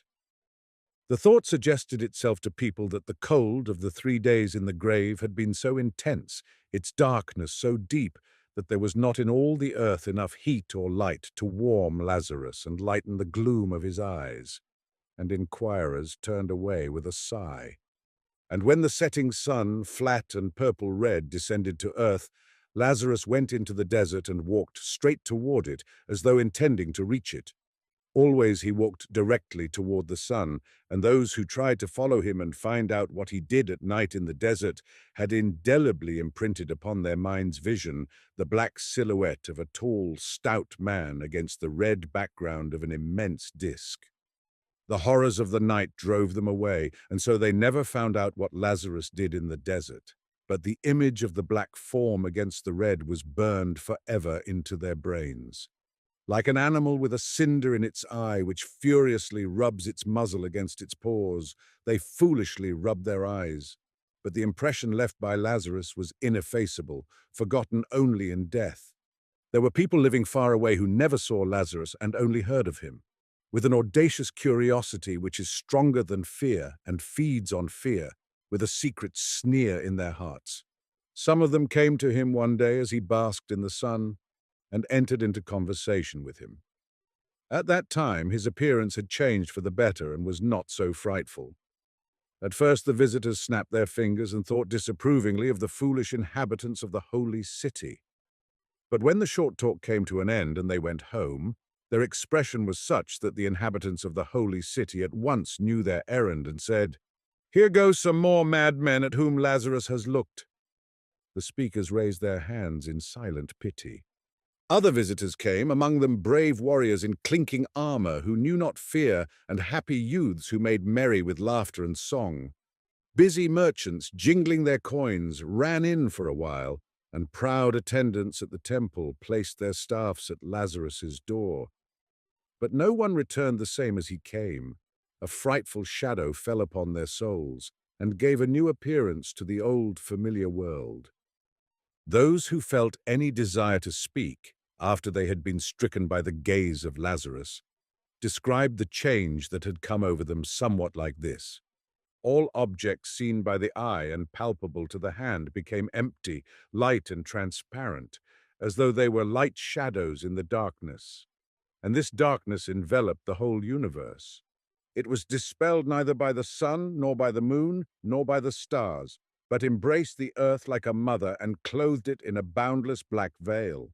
Into all bodies it penetrated, even into iron and stone, and the particles of the body lost their unity and became lonely. Even to the heart of the particles it penetrated, and the particles of the particles became lonely. The vast emptiness which surrounds the universe was not filled with things seen, with sun or moon or stars. It stretched boundless, penetrating everywhere, disuniting everything, body from body, particle from particle. In emptiness, the trees spread their roots, themselves empty. In emptiness rose phantom temples, palaces and houses, all empty, and in the emptiness moved restless man, himself empty and light like a shadow. There was no more a sense of time. The beginning of all things and their end merged into one. In the very moment when a building was being erected, and one could hear the builders striking with their hammers, one seemed already to see its ruins, and then emptiness where the ruins were. A man was just born, and funeral candles were already lighted at his head, and then were extinguished, and soon there was emptiness where before had been the man and the candles. And surrounded by darkness and empty waste, man trembled hopelessly before the dread of the infinite. So spoke those who had a desire to speak. But much more could probably have been told by those who did not want to talk and who died in silence. Fourth, at that time there lived in Rome a celebrated sculptor by the name of Aurelius. Out of clay, marble, and bronze he created forms of gods and men of such beauty that this beauty was proclaimed immortal. But he himself was not satisfied, and said there was a supreme beauty that he had never succeeded in expressing in marble or bronze. "I have not yet gathered the radiance of the moon," he said. "I have not yet caught the glare of the sun. There is no soul in my marble, there is no life in my beautiful bronze." And when by moonlight he would slowly wander along the roads, crossing the black shadows of the cypress trees, his white tunic flashing in the moonlight, those he met used to laugh good-naturedly and say, "Is it moonlight that you are gathering, Aurelius? Why did you not bring some baskets along?" And he too would laugh and point to his eyes and say, "Here are the baskets in which I gather the light of the moon and the radiance of the sun." And that was the truth. In his eyes shone moon and sun. But he could not transmit the radiance to marble. Therein lay the greatest tragedy of his life. He was a descendant of an ancient race of patricians, had a good wife and children, and except in this one respect lacked nothing. When the dark rumor about Lazarus reached him, he consulted his wife and friends and decided to make the long voyage to Judea in order that he might look upon the man miraculously raised from the dead. He felt lonely in those days and hoped on the way to renew his jaded energies. What they told him about Lazarus did not frighten him. He had meditated much upon death. He did not like it, nor did he like those who tried to harmonize it with life. On this side, beautiful life. On the other, mysterious death, he reasoned, and no better lot could befall a man than to live, to enjoy life and the beauty of living. And he already had conceived a desire to convince Lazarus of the truth of this view, and to return his soul to life even as his body had been returned. This task did not appear impossible, for the reports about Lazarus, fearsome and strange as they were, did not tell the whole truth about him, but only carried a vague warning against something awful. Lazarus was getting up from a stone to follow in the path of the setting sun on the evening when the rich Roman, accompanied by an armed slave, approached him and in a ringing voice called to him, "Lazarus!" Lazarus saw a proud and beautiful face, made radiant by fame, and white garments and precious jewels shining in the sunlight. The ruddy rays of the sun lent to the head and face a likeness to dimly shining bronze. That was what Lazarus saw. He sank back to his seat obediently and wearily lowered his eyes. "It is true you are not beautiful, my poor Lazarus," said the Roman quietly, playing with his gold chain. "You are even frightful, my poor friend, and death was not lazy the day when you so carelessly fell into its arms, but you are as fat as a barrel, and fat people are not bad, as the great Caesar said. I do not understand why people are so afraid of you. You will permit me to stay with you overnight? It is already late, and I have no abode." Nobody had ever asked Lazarus to be allowed to pass the night with him. "I have no bed," said he. "I am somewhat of a warrior and can sleep sitting," replied the Roman. "We shall make a light." "I have no light."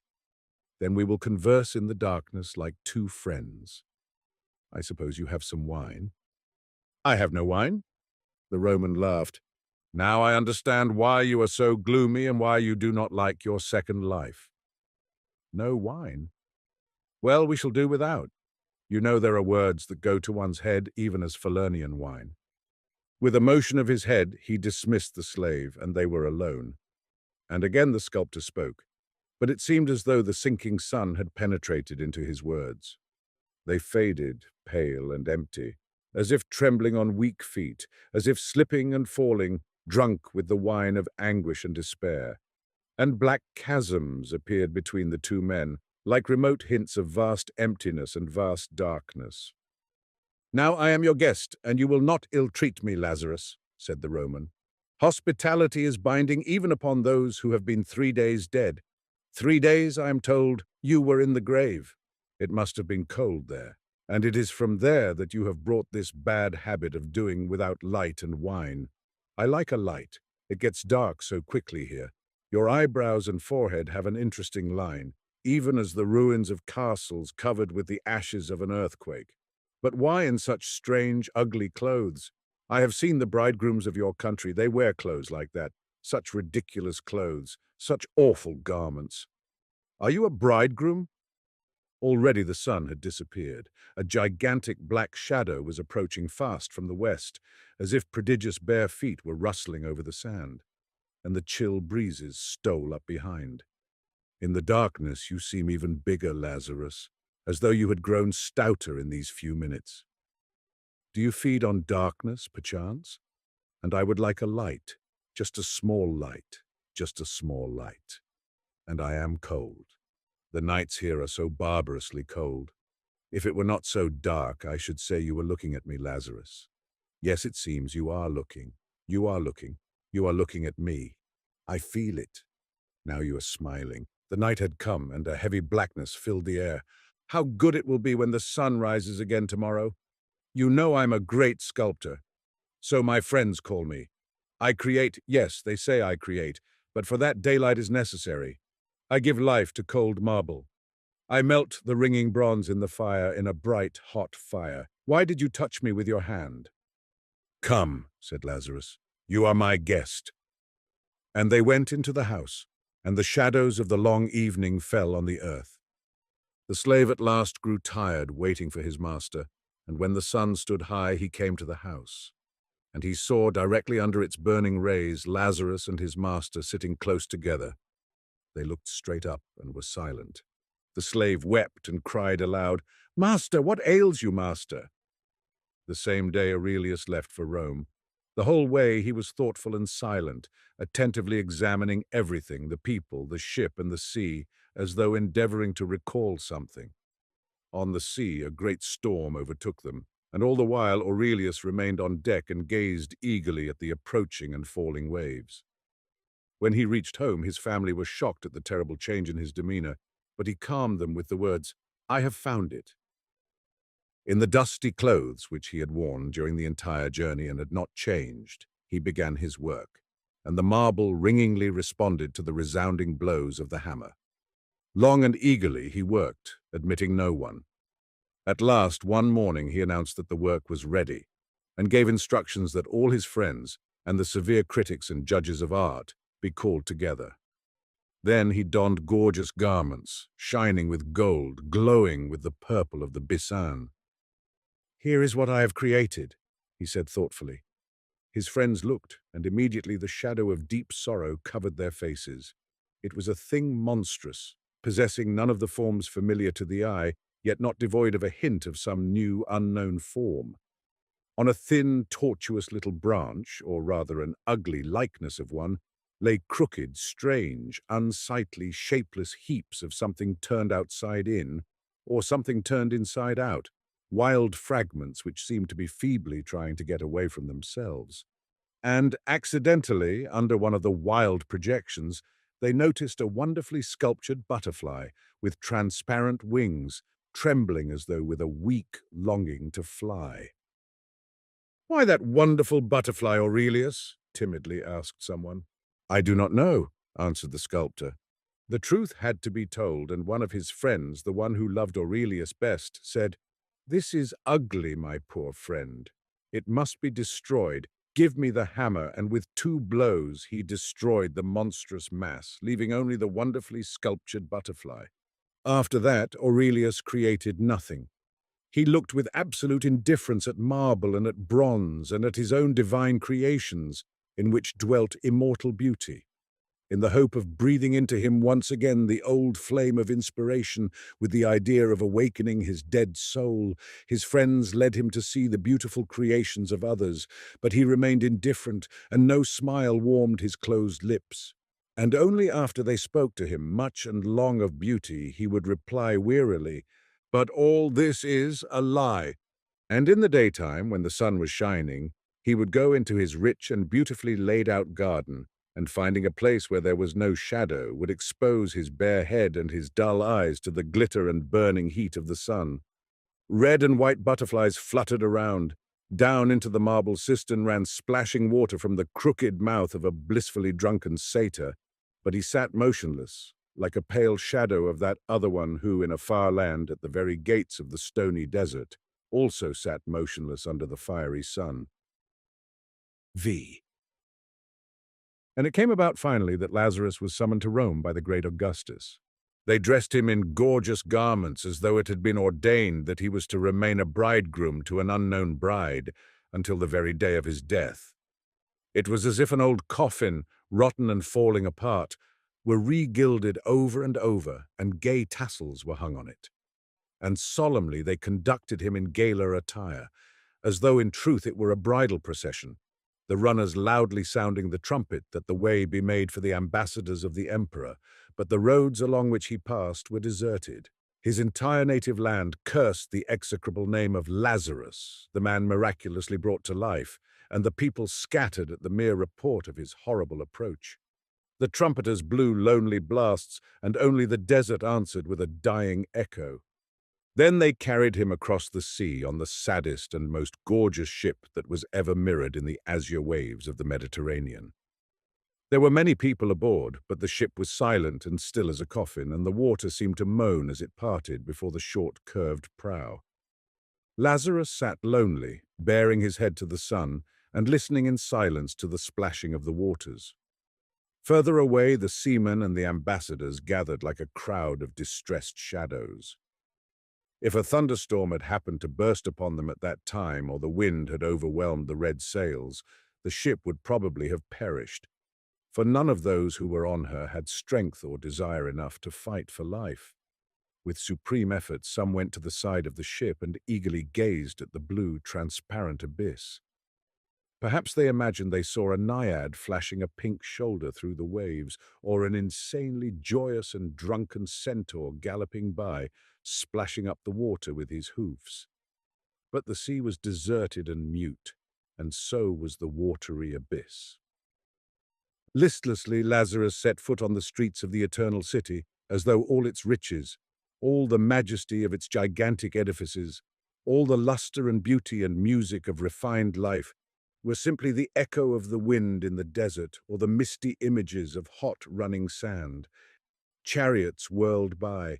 The crowd of strong, beautiful, haughty men passed on, builders of the eternal city and proud partakers of its life. Songs rang out, fountains laughed, pearly laughter of women filled the air, while the drunkard philosophized and the sober ones smilingly listened. Horseshoes rattled on the pavement, and surrounded on all sides by glad sounds, a fat, heavy man moved through the center of the city like a cold spot of silence, sowing in his path grief, anger, and vague, carking distress. Who dared to be sad in Rome? Indignantly demanded frowning citizens.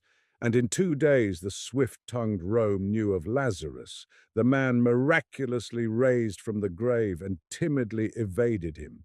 There were many brave men ready to try their strength, and at their senseless call Lazarus came obediently. The emperor was so engrossed with state affairs that he delayed receiving the visitor, and for 7 days Lazarus moved among the people.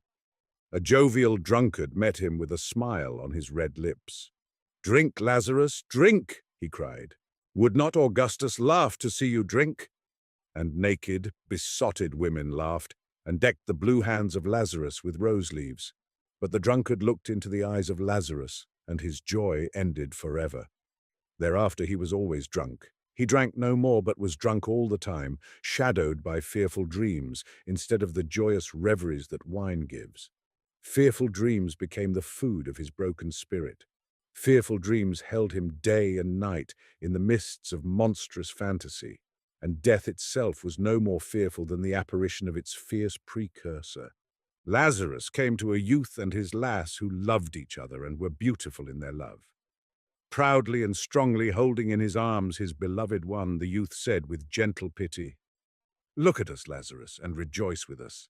Is there anything stronger than love?"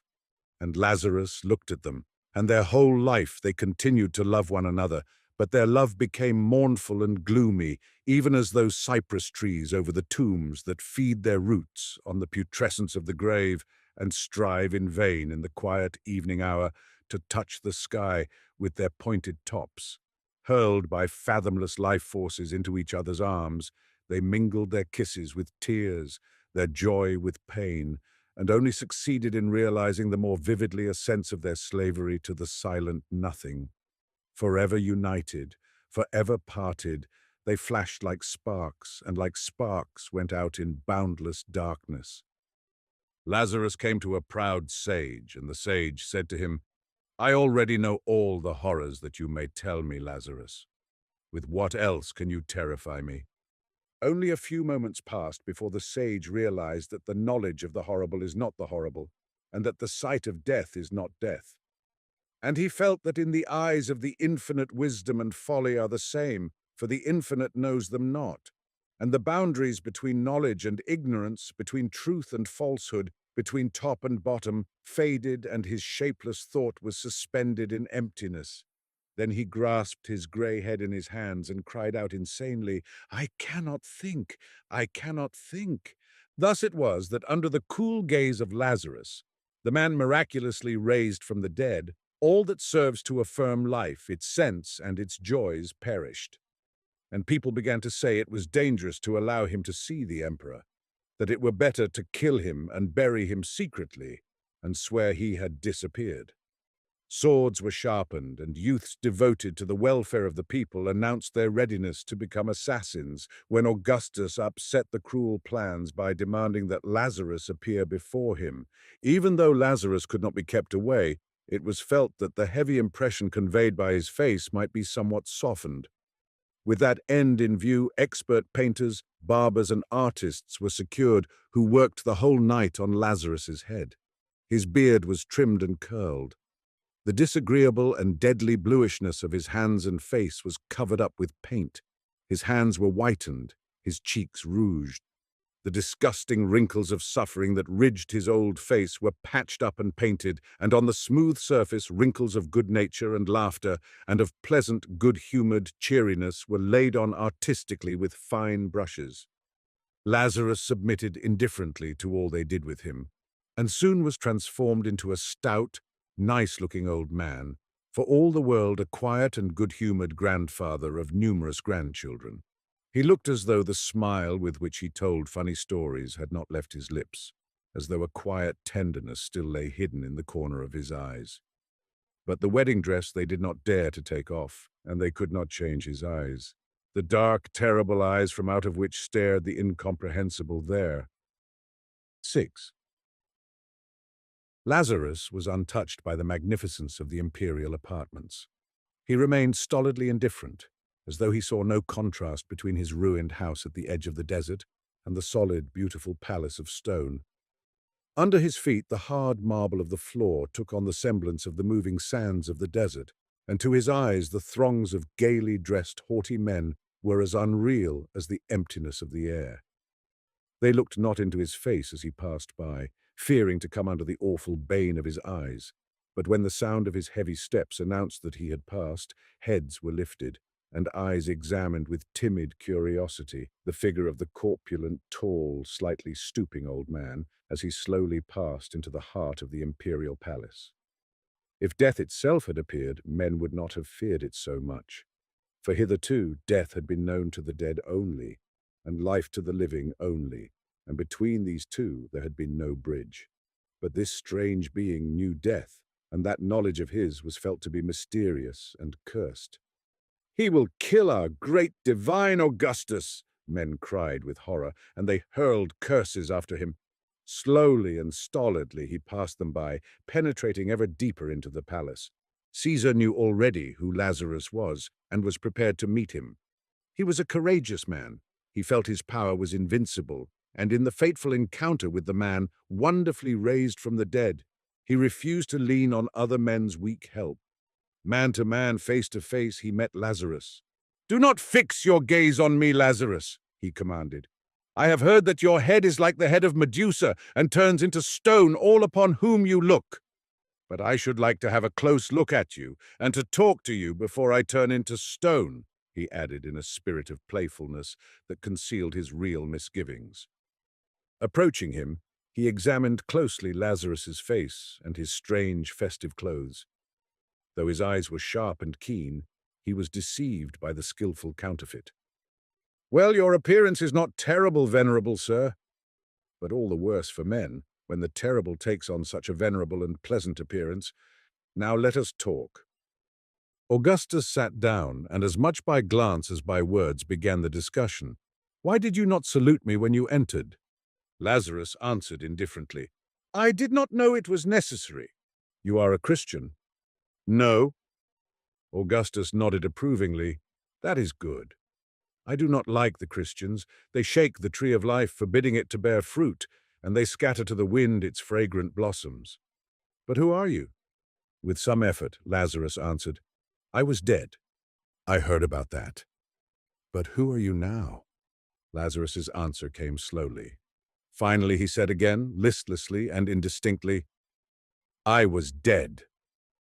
"Listen to me, stranger," said the emperor sharply, giving expression to what had been in his mind before. "My empire is an empire of the living. My people are a people of the living and not of the dead. You are superfluous here. I do not know who you are. I do not know what you have seen there. But if you lie, I hate your lies. And if you tell the truth, I hate your truth. In my heart I feel the pulse of life. In my hands I feel power, and my proud thoughts, like eagles, fly through space. Behind my back, under the protection of my authority, under the shadow of the laws I have created, men live and labor and rejoice. Do you hear this divine harmony of life? Do you hear the war cry that men hurl into the face of the future, challenging it to strife? Augustus extended his arms reverently and solemnly cried out, "Blessed art thou, great divine life!" But Lazarus was silent, and the emperor continued more severely, "You are not wanted here. Pitiful remnant, half devoured of death, you fill men with distress and aversion to life. Like a caterpillar on the fields, you are gnawing away at the full seed of joy, exuding the slime of despair and sorrow. Your truth is like a rusted sword in the hands of a night assassin, and I shall condemn you to death as an assassin. But first I want to look into your eyes. Mayhap only cowards fear them, and brave men are spurred on to struggle and victory. Then will you merit not death but a reward. Look at me, Lazarus." At first it seemed to divine Augustus as if a friend were looking at him. So soft, so alluring, so gently fascinating was the gaze of Lazarus. It promised not horror but quiet rest, and the infinite dwelt there as a fond mistress, a compassionate sister, a mother. And ever stronger grew its gentle embrace until he felt as it were the breath of a mouth hungry for kisses. Then it seemed as if iron bones protruded in a ravenous grip and closed upon him in an iron band, and cold nails touched his heart and slowly, slowly sank into it. "It pains me," said divine Augustus, growing pale, "but look, Lazarus, look." Ponderous gates, shutting off eternity, appeared to be slowly swinging open, and through the growing aperture poured in, coldly and calmly, the awful horror of the infinite. Boundless emptiness and boundless gloom entered like two shadows, extinguishing the sun, removing the ground from under the feet and the cover from over the head. And the pain in his icy heart ceased. Look at me, Lazarus!" commanded Augustus, staggering. Time ceased, and the beginning of things came perilously near to the end.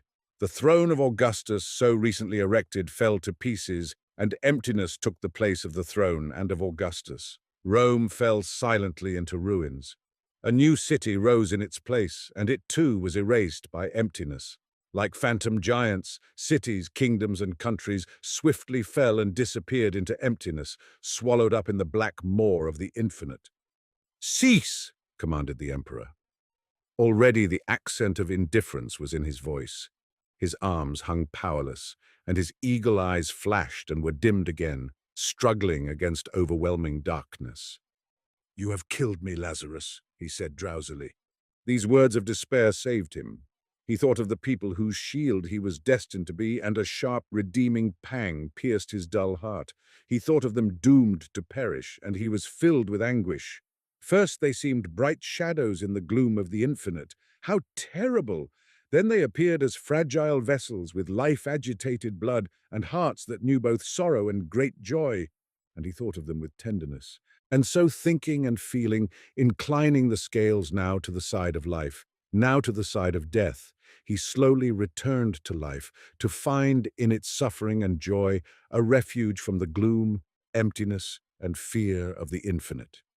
"No, you did not kill me, Lazarus," said he firmly, "but I will kill you. Go." Evening came, and divine Augustus partook of food and drink with great joy. But there were moments when his raised arm would remain suspended in the air, and the light of his shining, eager eyes was dimmed.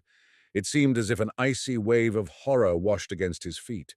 He was vanquished but not killed, and coldly awaited his doom, like a black shadow. His nights were haunted by horror, but the bright days still brought him the joys, as well as the sorrows, of life. Next day, by order of the emperor, they burned out Lazarus's eyes with hot irons and sent him home. Even Augustus dared not kill him. Lazarus returned to the desert, and the desert received him with the breath of the hissing wind and the ardor of the glowing sun.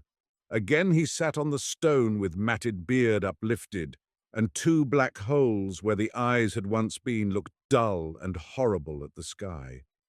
In the distance the holy city surged and roared restlessly, but near him all was deserted and still. No one approached the place where Lazarus, miraculously raised from the dead, passed his last days, for his neighbors had long since abandoned their homes. His cursed knowledge, driven by the hot irons from his eyes deep into the brain, lay there in ambush, as if from ambush it might spring out upon men with 1,000 unseen eyes. No one dared to look at Lazarus. And in the evening, when the sun, swollen crimson and growing larger, bent its way toward the west, blind Lazarus slowly groped after it. He stumbled against stones and fell. Corpulent and feeble, he rose heavily and walked on, and against the red curtain of sunset, his dark form and outstretched arms gave him the semblance of a cross.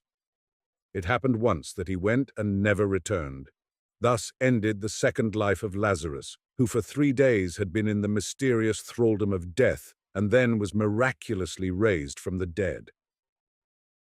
The Revolutionist, by Michael P. Artzybashev. Gabriel Anderson, the teacher, walked to the edge of the school garden where he paused, undecided what to do. Off in the distance, 2 miles away, the woods hung like bluish lace over a field of pure snow. It was a brilliant day. 100 tints glistened on the white ground and the iron bars of the garden railing. There was a lightness and transparency in the air that only the days of early spring possess. Gabriel Anderson turned his steps toward the fringe of blue lace for a tramp in the woods. "Another spring in my life," he said, breathing deep and peering up at the heavens through his spectacles. Anderson was rather given to sentimental poetizing. He walked with his hands folded behind him, dangling his cane. He had gone but a few paces when he noticed a group of soldiers and horses on the road beyond the garden rail. Their drab uniforms stood out dully against the white of the snow, but their swords and horses' coats tossed back the light. Their bowed cavalry legs moved awkwardly on the snow. Anderson wondered what they were doing there. Suddenly, the nature of their business flashed upon him. It was an ugly errand they were upon, an instinct rather that his reason told him. Something unusual and terrible was to happen, and the same instinct told him he must conceal himself from the soldiers. He turned to the left quickly, dropped on his knees and crawled on the soft, thawing, crackling snow to a low haystack, from behind which, by craning his neck, he could watch what the soldiers were doing. There were 12 of them, one a stocky young officer in a grey cloak, caught in prettily at the waist by a silver belt. His face was so red that even at that distance, Anderson caught the odd whitish gleam of his light, protruding moustache and eyebrows against the vivid color of his skin. The broken tones of his raucous voice reached distinctly to where the teacher, listening intently, lay hidden. "I know what I am about. I don't need anybody's advice," the officer cried. He clapped his arms akimbo and looked down at someone among the group of bustling soldiers. "I'll show you how to be a rebel, you damn skunk!" Anderson's heart beat fast. Good heavens, he thought. Is it possible? His head grew chill as if struck by a cold wave. "Officer!" A quiet, restrained yet distinct voice came from among the soldiers. "You have no right. It's for the court to decide. You aren't a judge. It's plain murder, not—" "Silence!" thundered the officer, his voice choking with rage. "I'll give you a court." "Ivanov, go ahead." He put the spurs to his horse and rode away. Gabriel Anderson mechanically observed how carefully the horse picked its way, placing its feet daintily as if for the steps of a minuet. Its ears were pricked to catch every sound. There was momentary bustle and excitement among the soldiers. Then they dispersed in different directions, leaving 3 persons in black behind, 2 tall men and 1 very short and frail. Anderson could see the hair of the short one's head. It was very light, and he saw his rosy ears sticking out on each side. Now he fully understood what was to happen, but it was a thing so out of the ordinary, so horrible, that he fancied he was dreaming. It's so bright, so beautiful, the snow, the field, the woods, the sky. The breath of spring is upon everything, yet people are going to be killed. How can it be? Impossible. So his thoughts ran in confusion. He had the sensation of a man suddenly gone insane, who finds he sees, hears, and feels what he is not accustomed to, and ought not hear, see, and feel. The 3 men in black stood next to one another, hard by the railing. two quite close together, the short one some distance away. "Officer!" one of them cried in a desperate voice. Anderson could not see which it was. "God sees us! Officer!" 8 soldiers dismounted quickly, their spurs and sabers catching awkwardly. Evidently they were in a hurry, as if doing a thief's job. Several seconds passed in silence until the soldiers placed themselves in a row a few feet from the black figures and leveled their guns. In doing so, one soldier knocked his cap from his head. He picked it up and put it on again without brushing off the wet snow.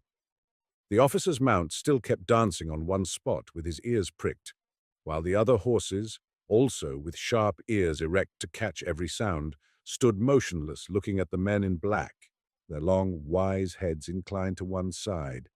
"Spare the boy at least!" Another voice suddenly pierced the air. "Why kill a child, damn you? What has the child done?" "Ivanov, do what I told you to do!" thundered the officer, drowning the other voice. His face turned as scarlet as a piece of red flannel. There followed a scene savage and repulsive in its gruesomeness. The short figure in black, with the light hair and the rosy ears, uttered a wild shriek in a shrill child's tones and reeled to one side. Instantly it was caught up by 2 or 3 soldiers, but the boy began to struggle, and 2 more soldiers ran up. "Ow! Ow! Ow! Ow!" the boy cried. "Let me go! Let me go!" "Ow! Ow!" His shrill voice cut the air like the yell of a stuck porkling not quite done to death. Suddenly he grew quiet. Someone must have struck him. An unexpected, oppressive silence ensued. The boy was being pushed forward. Then there came a deafening report. Anderson started back all in a tremble. He saw distinctly, yet vaguely as in a dream, the dropping of 2 dark bodies, the flash of pale sparks, and a light smoke rising in the clean, bright atmosphere. He saw the soldiers hastily mounting their horses without even glancing at the bodies. He saw them galloping along the muddy road, their arms clanking, their horses' hooves clattering. He saw all this, himself now standing in the middle of the road, not knowing when and why he had jumped from behind the haystack. He was deathly pale.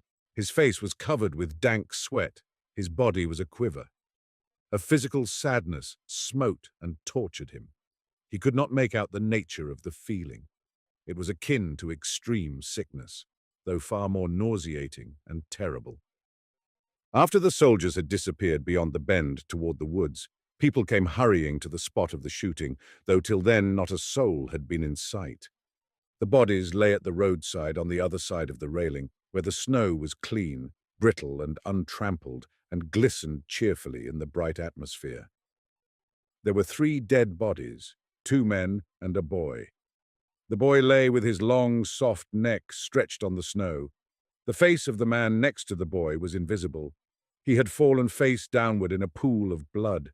The third was a big man with a black beard and huge, muscular arms. He lay stretched out to the full length of his big body, his arms extended over a large area of blood-stained snow. The 3 men who had been shot lay black against the white snow, motionless. From afar, no one could have told the terror that was in their immobility as they lay there at the edge of the narrow road crowded with people. That night, Gabriel Anderson, in his little room in the schoolhouse, did not write poems as usual. He stood at the window and looked at the distant pale disk of the moon in the misty blue sky and thought. And his thoughts were confused, gloomy, and heavy as if a cloud had descended upon his brain. Indistinctly outlined in the dull moonlight, he saw the dark railing, the trees, the empty garden. It seemed to him that he beheld them, the 3 men who had been shot, 2 grown up, 1 a child. They were lying there now at the roadside, in the empty, silent field, looking at the far-off cold moon with their dead white eyes as he with his living eyes. The time will come some day, he thought, when the killing of people by others will be an utter impossibility. The time will come when even the soldiers and officers who killed these 3 men will realize what they have done and will understand that what they killed them for is just as necessary, important, and dear to them, to the officers and soldiers, as to those whom they killed. Yes, he said aloud and solemnly, his eyes moistening, that time will come. They will understand, and the pale disk of the moon was blotted out by the moisture in his eyes. A large pity pierced his heart for the three victims whose eyes looked at the moon, sad and unseeing. A feeling of rage cut him as with a sharp knife and took possession of him. But Gabriel Anderson quieted his heart, whispering softly, "They know not what they do." And this old and ready phrase gave him the strength to stifle his rage and indignation. Second, the day was as bright and white, but the spring was already advanced. The wet soil smelt of spring. Clear cold water ran everywhere from under the loose thawing snow. The branches of the trees were springy and elastic. For miles and miles around, the country opened up in clear, azure stretches. Yet the clearness and the joy of the spring day were not in the village. They were somewhere outside the village, where there were no people, in the fields, the woods, and the mountains. In the village, the air was stifling, heavy, and terrible, as in a nightmare. Gabriel Anderson stood in the road near a crowd of dark, sad, absent-minded people and craned his neck to see the preparations for the flogging of 7 peasants. They stood in the thawing snow, and Gabriel Anderson could not persuade himself that they were people whom he had long known and understood. By that which was about to happen to them, the shameful, terrible, ineradicable thing that was to happen to them, they were separated from all the rest of the world, and so were unable to feel what he, Gabriel Anderson, felt, just as he was unable to feel what they felt.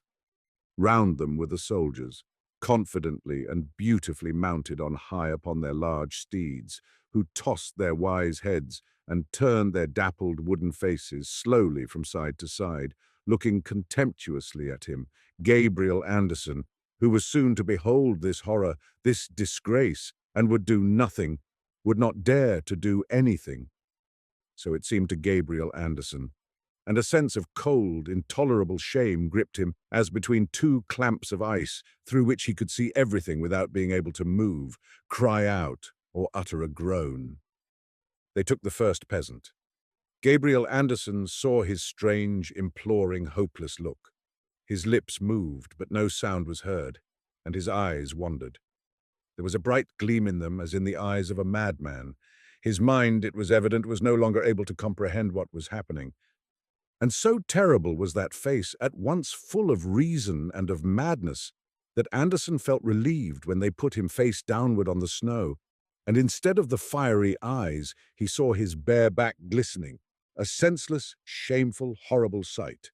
The large, red-faced soldier in a red cap pushed toward him, looked down at his body with seeming delight, and then cried in a clear voice, "Well, let her go with God's blessing." Anderson seemed not to see the soldiers, the sky, the horses, or the crowd. He did not feel the cold, the terror, or the shame. He did not hear the swish of the knout in the air or the savage howl of pain and despair. He only saw the bare back of a man's body swelling up and covered over evenly with white and purple stripes. Gradually the bare back lost the semblance of human flesh. The blood oozed and squirted, forming patches, drops, and rivulets which ran down on the white, thawing snow. Terror gripped the soul of Gabriel Anderson as he thought of the moment when the man would rise and face all the people who had seen his body bared out in the open and reduced to a bloody pulp. He closed his eyes. When he opened them, he saw 4 soldiers in uniform and red hats forcing another man down on the snow, his back bared just as shamefully, terribly, and absurdly, a ludicrously tragic sight. Then came the 3rd, the 4th, and so on to the end. And Gabriel Anderson stood on the wet, thawing snow, craning his neck, trembling and stuttering, though he did not say a word. Dank sweat poured from his body. A sense of shame permeated his whole being. It was a humiliating feeling having to escape being noticed so that they should not catch him and lay him there on the snow and strip him bare. Him, Gabriel Anderson. The soldiers pressed and crowded, the horses tossed their heads, the knout swished in the air, and the bare, shamed human flesh swelled up, tore, ran over with blood, and curled like a snake. Oaths, wild shrieks rained upon the village through the clean white air of that spring day. Anderson now saw 5 men's faces at the steps of the town hall, the faces of those men who had already undergone their shame. He quickly turned his eyes away. After seeing this, a man must die, he thought. Third. There were 17 of them, 15 soldiers, a subaltern, and a young beardless officer. The officer lay in front of the fire, looking intently into the flames. The soldiers were tinkering with the firearms in the wagon. Their grey figures moved about quietly on the black thawing ground and occasionally stumbled across the logs sticking out from the blazing fire. Gabriel Anderson, wearing an overcoat and carrying his cane behind his back, approached them. The subaltern, a stout fellow with a moustache, jumped up, turned from the fire and looked at him. "Who are you? What do you want?" he asked excitedly. From his tone, it was evident that the soldiers feared everybody in that district, through which they went scattering death, destruction, and torture. "Officer," he said, "there is a man here I don't know." The officer looked at Anderson without speaking. "Officer," said Anderson in a thin, strained voice, "my name is Michelson. I am a businessman here, and I'm going to the village on business. I was afraid I might be mistaken for someone else, you know." "Then what are you nosing about here for?" the officer said angrily and turned away. "A businessman," sneered a soldier. "He ought to be searched. This businessman ought, so as not to be knocking about at night. A good one in the jaw is what he needs." "He's a suspicious character, officer," said the subaltern. "Don't you think we'd better arrest him, what?" "Don't," answered the officer lazily. "I'm sick of them, damn 'em." Gabriel Anderson stood there without saying anything. His eyes flashed strangely in the dark by the firelight, and it was strange to see his short, substantial, clean, neat figure in the field at night among the soldiers, with his overcoat and cane and glasses glistening in the firelight. The soldiers left him and walked away. Gabriel Anderson remained standing for a while. Then he turned and left, rapidly disappearing in the darkness. The night was drawing to a close. The air turned chilly, and the tops of the bushes defined themselves more clearly in the dark. Gabriel Anderson went again to the military post, but this time he hid, crouching low as he made his way under the cover of the bushes. Behind him, people moved about quietly and carefully, bending the bushes, silent as shadows. Next to Gabriel, on his right, walked a tall man with a revolver in his hand. The figure of a soldier on the hill outlined itself strangely, unexpectedly, not where they had been looking for it. It was faintly illumined by the gleam from the dying fire. Gabriel Anderson recognized the soldier. It was the one who had proposed that he should be searched. Nothing stirred in Anderson's heart.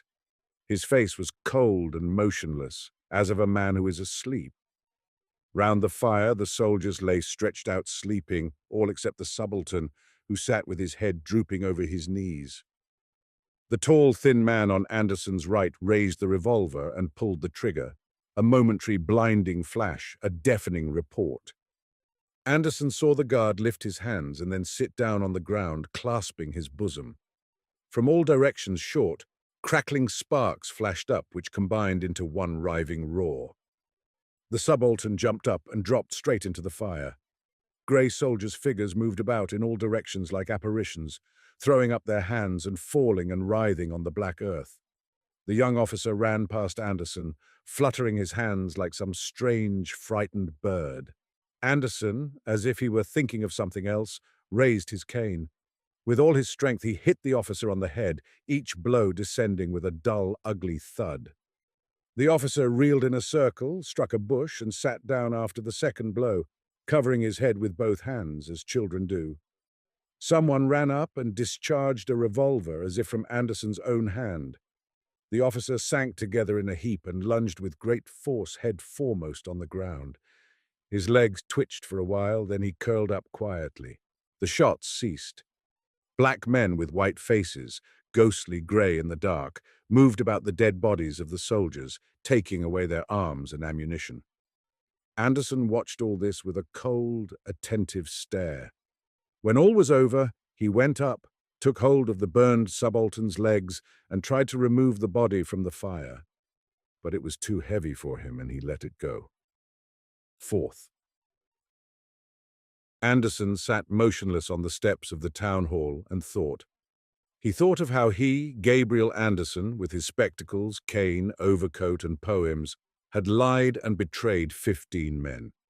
He thought it was terrible, yet there was neither pity, shame, nor regret in his heart.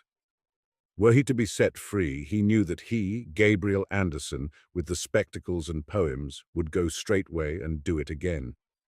He tried to examine himself to see what was going on inside his soul, but his thoughts were heavy and confused. For some reason, it was more painful for him to think of the 3 men lying on the snow, looking at the pale disk of the far-off moon with their dead, unseeing eyes, than of the murdered officer whom he had struck 2 dry, ugly blows on the head. Of his own death he did not think. It seemed to him that he had done with everything long, long ago. Something had died, had gone out and left him empty, and he must not think about it. And when they grabbed him by the shoulder and he rose, and they quickly led him through the garden where the cabbages raised their dry heads, he could not formulate a single thought. He was conducted to the road and placed at the railing with his back to one of the iron bars.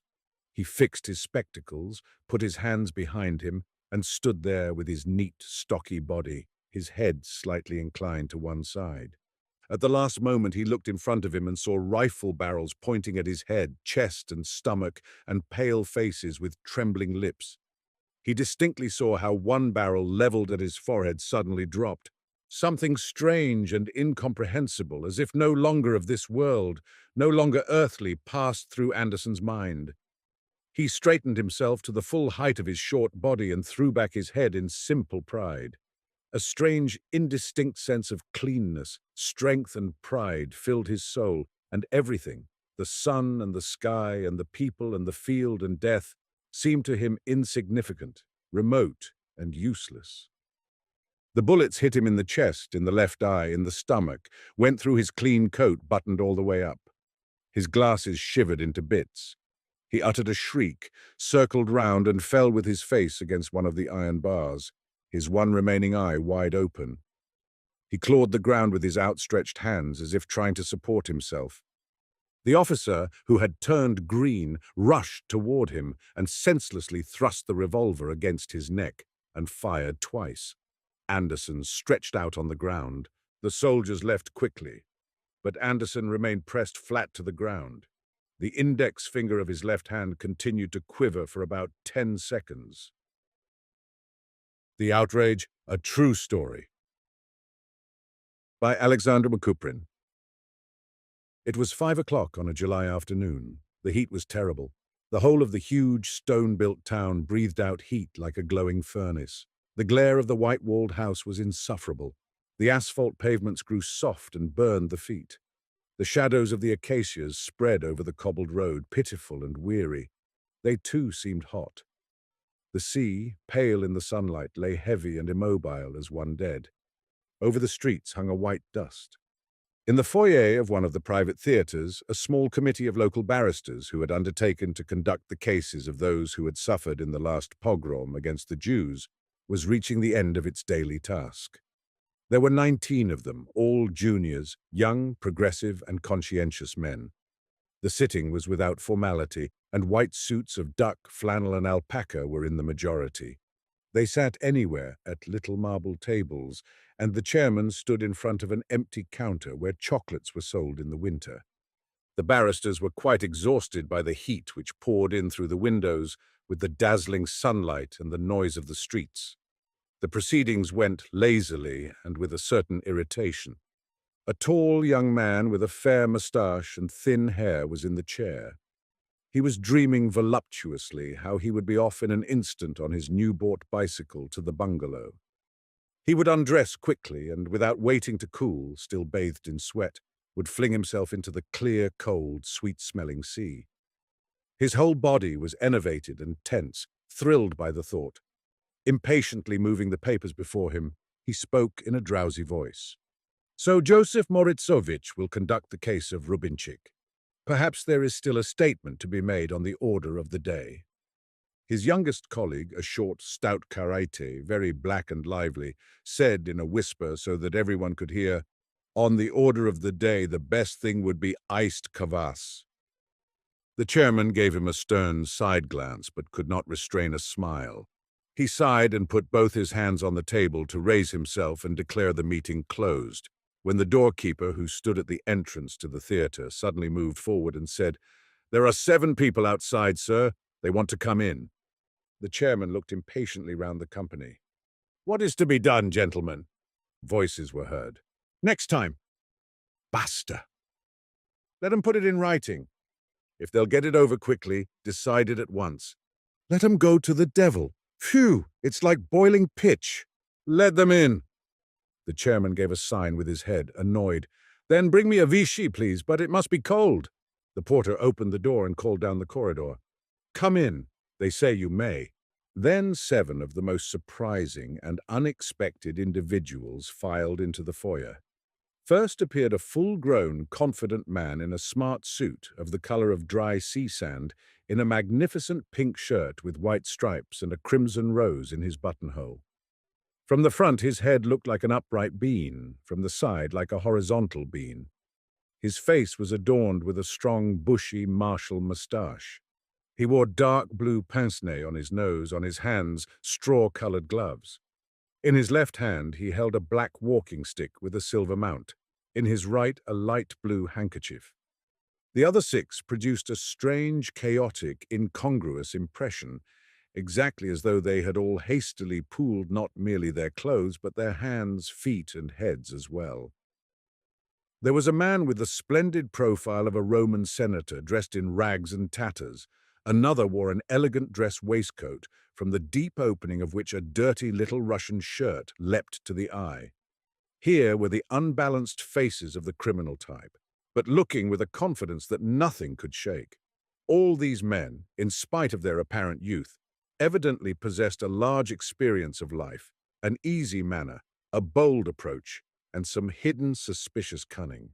The gentleman in the sandy suit bowed just his head neatly and easily and said with a half-question in his voice, "Mr. Chairman?" "Yes, I am the chairman. What is your business?" "We, all whom you see before you," the gentleman began in a quiet voice and turned round to indicate his companions. "We come as delegates from the United Rostov-Kharkov and Odessa-Nikolaev Association of Thieves." The barristers began to shift in their seats. The chairman flung himself back and opened his eyes wide. "Association of what?" he said, perplexed. "The Association of Thieves," the gentleman in the sandy suit coolly repeated. "As for myself, my comrades did me the signal honor of electing me as the spokesman of the deputation." "Very pleased," the chairman said uncertainly. "Thank you. All 7 of us are ordinary thieves, naturally of different departments. The association has authorized us to put before your esteemed committee," the gentleman again made an elegant bow, "our respectful demand for assistance. I don't quite understand. Quite frankly, what is the connection?" The chairman waved his hands helplessly. "However, please go on." "The matter about which we have the courage and the honor to apply to you, gentlemen, is very clear, very simple, and very brief. It will take only 6 or 7 minutes. I consider it my duty to warn you of this beforehand, in view of the late hour and the 115 degrees that Fahrenheit marks in the shade." The orator expectorated slightly and glanced at his superb gold watch. "You see, in the reports that have lately appeared in the local papers of the melancholy and terrible days of the last pogrom, there have very often been indications that among the instigators of the pogrom, who were paid and organized by the police, the dregs of society, consisting of drunkards, tramps, souteneurs, and hooligans from the slums, thieves were also to be found. At first we were silent, but finally we considered ourselves under the necessity of protesting against such an unjust and serious accusation before the face of the whole of intellectual society. I know well that in the eye of the law we are offenders and enemies of society, but imagine only for a moment, gentlemen, the situation of this enemy of society when he is accused wholesale of an offense which he not only never committed, but which he is ready to resist with the whole strength of his soul. It goes without saying that he will feel the outrage of such an injustice more keenly than a normal, average, fortunate citizen. Now we declare that the accusation brought against us is utterly devoid of all basis, not merely of fact, but even of logic.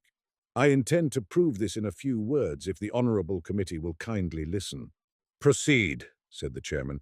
Please do. Please, was heard from the barristers, now animated. I offer you my sincere thanks in the name of all my comrades.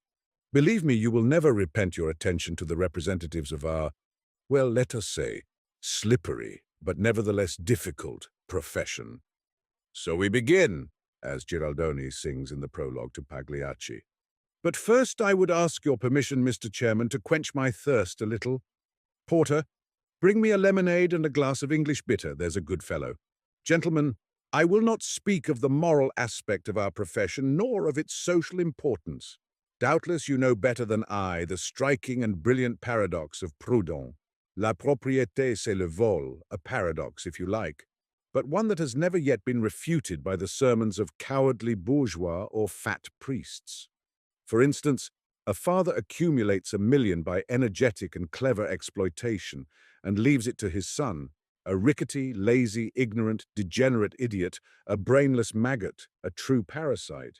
Potentially 1 million rubles is 1 million working days, the absolutely irrational right to labor, sweat, life, and blood of a terrible number of men.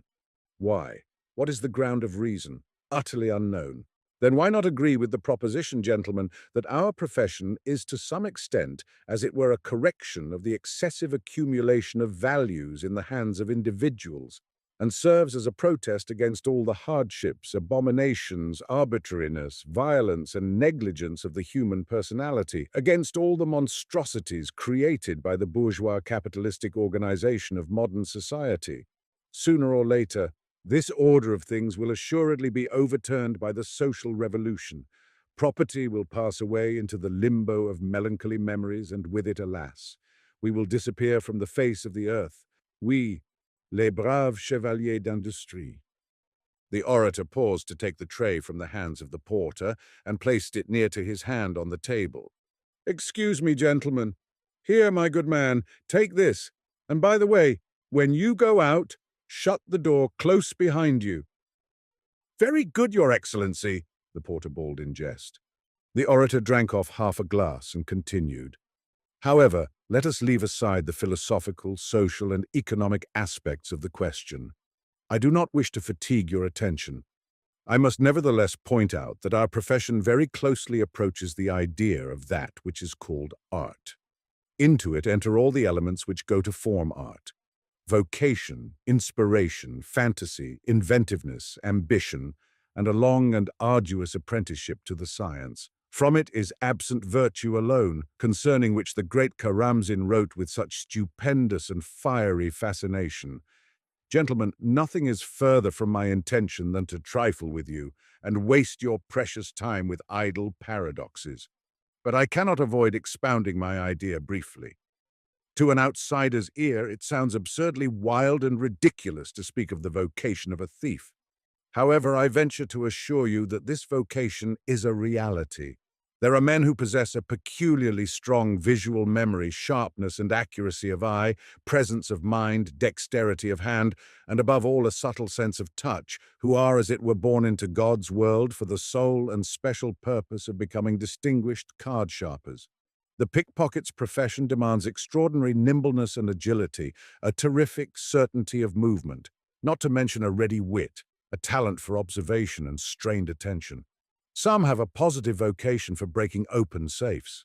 From their tenderest childhood, they are attracted by the mysteries of every kind of complicated mechanism: bicycles, sewing machines, clockwork toys, and watches. Finally, gentlemen, there are people with an hereditary animus against private property. You may call this phenomenon degeneracy, but I tell you that you cannot entice a true thief and thief by vocation into the prose of honest vegetation by any gingerbread reward, or by the offer of a secure position, or by the gift of money, or by a woman's love, because there is here a permanent beauty of risk, a fascinating abyss of danger, the delightful sinking of the heart, the impetuous pulsation of life, the ecstasy, You are armed with the protection of the law by locks, revolvers, telephones, police and soldiery, but we only by our own dexterity, cunning and fearlessness. We are the foxes, and society is a chicken run guarded by dogs.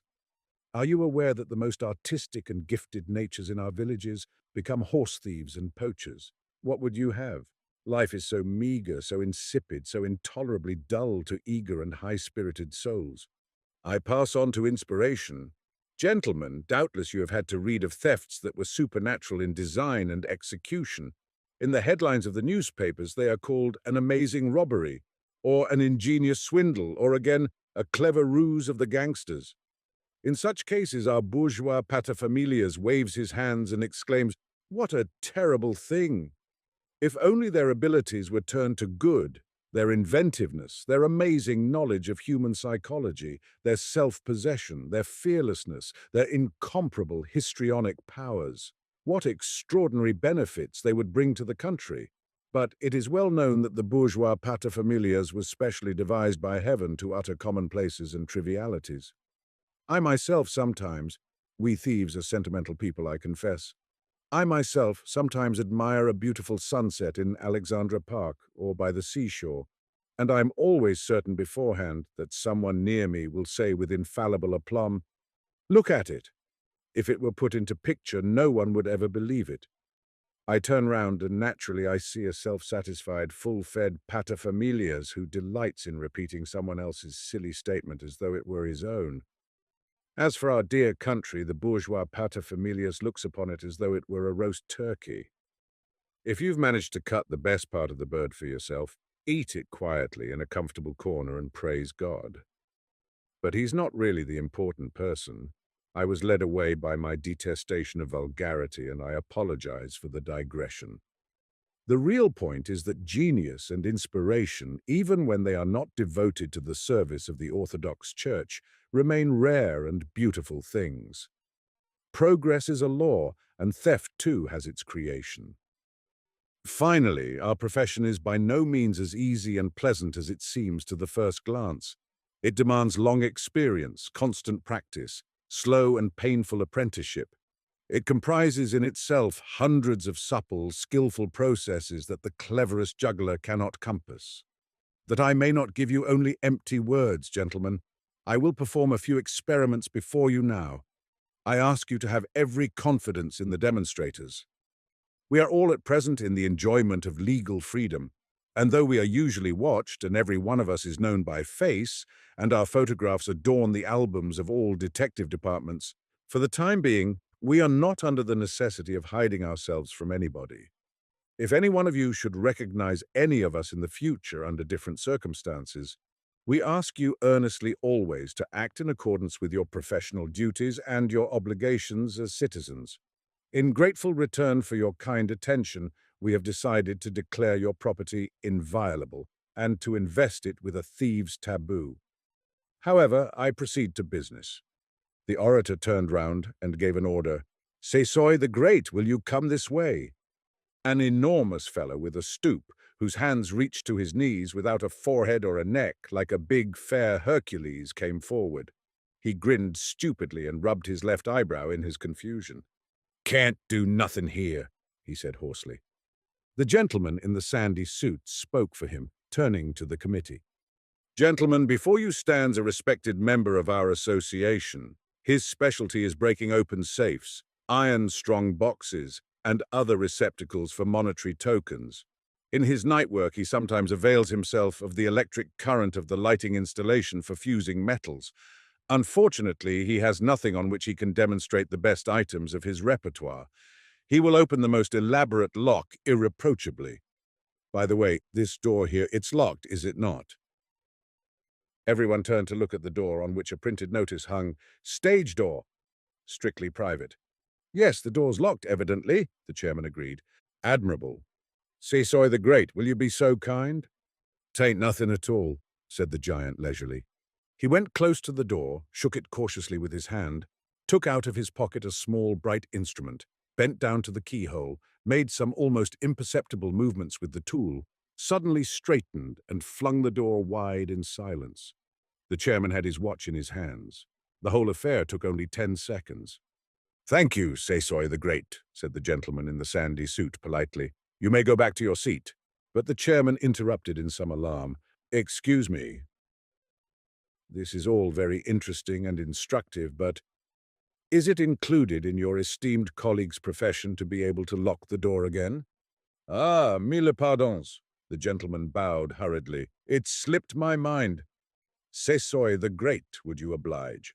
The door was locked with the same adroitness and the same silence. The esteemed colleague waddled back to his friends, grinning. "Now I will have the honor to show you the skill of one of our comrades who is in the line of picking pockets in theaters and railway stations," continued the orator. "He is still very young, but you may to some extent judge from the delicacy of his present work of the heights he will attain by diligence. Yasha, a swarthy youth in a blue silk blouse and long glacé boots, like a gypsy, came forward with a swagger, fingering the tassels of his belt and merrily screwing up his big, impudent black eyes with yellow whites. "Gentlemen," said the gentleman in the sandy suit persuasively, "I must ask if one of you would be kind enough to submit himself to a little experiment. I assure you this will be an exhibition only, just a game." He looked round over the seated company. The short, plump Karate, black as a beetle, came forward from his table. "At your service," he said amusedly. "Yasha." The orator signed with his head. Yasha came close to the solicitor. On his left arm, which was bent, hung a bright-colored figured scarf. "Suppose you're in church or at the bar in one of the halls. Or watching a circus," he began in a sugary, fluent voice. "I see straight off. There's a toff. Excuse me, sir. Suppose you're the toff. There's no offense, just means a rich gent, decent enough, but don't know his way about. First, what's he likely to have about him? All sorts. Mostly a ticker and a chain. Whereabouts does he keep 'em? Somewhere in his top vest pocket. Here. Others have 'em in the bottom pocket. Just here. Purse. Most always in the trousers, except when a greenie keeps it in his jacket. Cigar case. Have a look first what it is. Gold. Silver. With a monogram. Leather. What decent man would soil his hands? Cigar case. 7 pockets. Here, here, up there, here, and here again. That's right, ain't it? That's how you go to work." As he spoke, the young man smiled. His eyes shone straight into the barrister's. With a quick, dexterous movement of his right hand, he pointed to various portions of his clothes. "Then again, you might see a pin here in the tie. However, we do not appropriate. Such gents nowadays, they hardly ever wear a real stone. Then I comes up to him. I begin straight off to talk to him like a gent. 'Sir, would you be so kind as to give me a light from your cigarette?' Or something of the sort. At any rate, I enter into conversation. What's next? I look him straight in the peepers, just like this. Only 2 of me fingers are at it. Just this and this." Yasha lifted 2 fingers of his right hand on a level with the solicitor's face, the forefinger and the middle finger, and moved them about. "Do you see? With these 2 fingers I run over the whole piano. Nothing wonderful in it. 1, 2, 3. Ready. Any man who wasn't stupid could learn easily. That's all it is. Most ordinary business. I thank you." The pickpocket swung on his heel as if to return to his seat. "Yasha!" the gentleman in the sandy suit said with meaning weight. "Yasha!" he repeated sternly. Yasha stopped. His back was turned to the barrister, but he evidently gave his representative an imploring look, because the latter frowned and shook his head. "Yasha!" he said for the 3rd time in a threatening tone. "Huh!" The young thief grunted in vexation and turned to face the solicitor. "Where's your little watch, sir?" he said in a piping voice. "Oh!" the Karate brought himself up sharp. "You see, now you say, oh," Yasha continued reproachfully.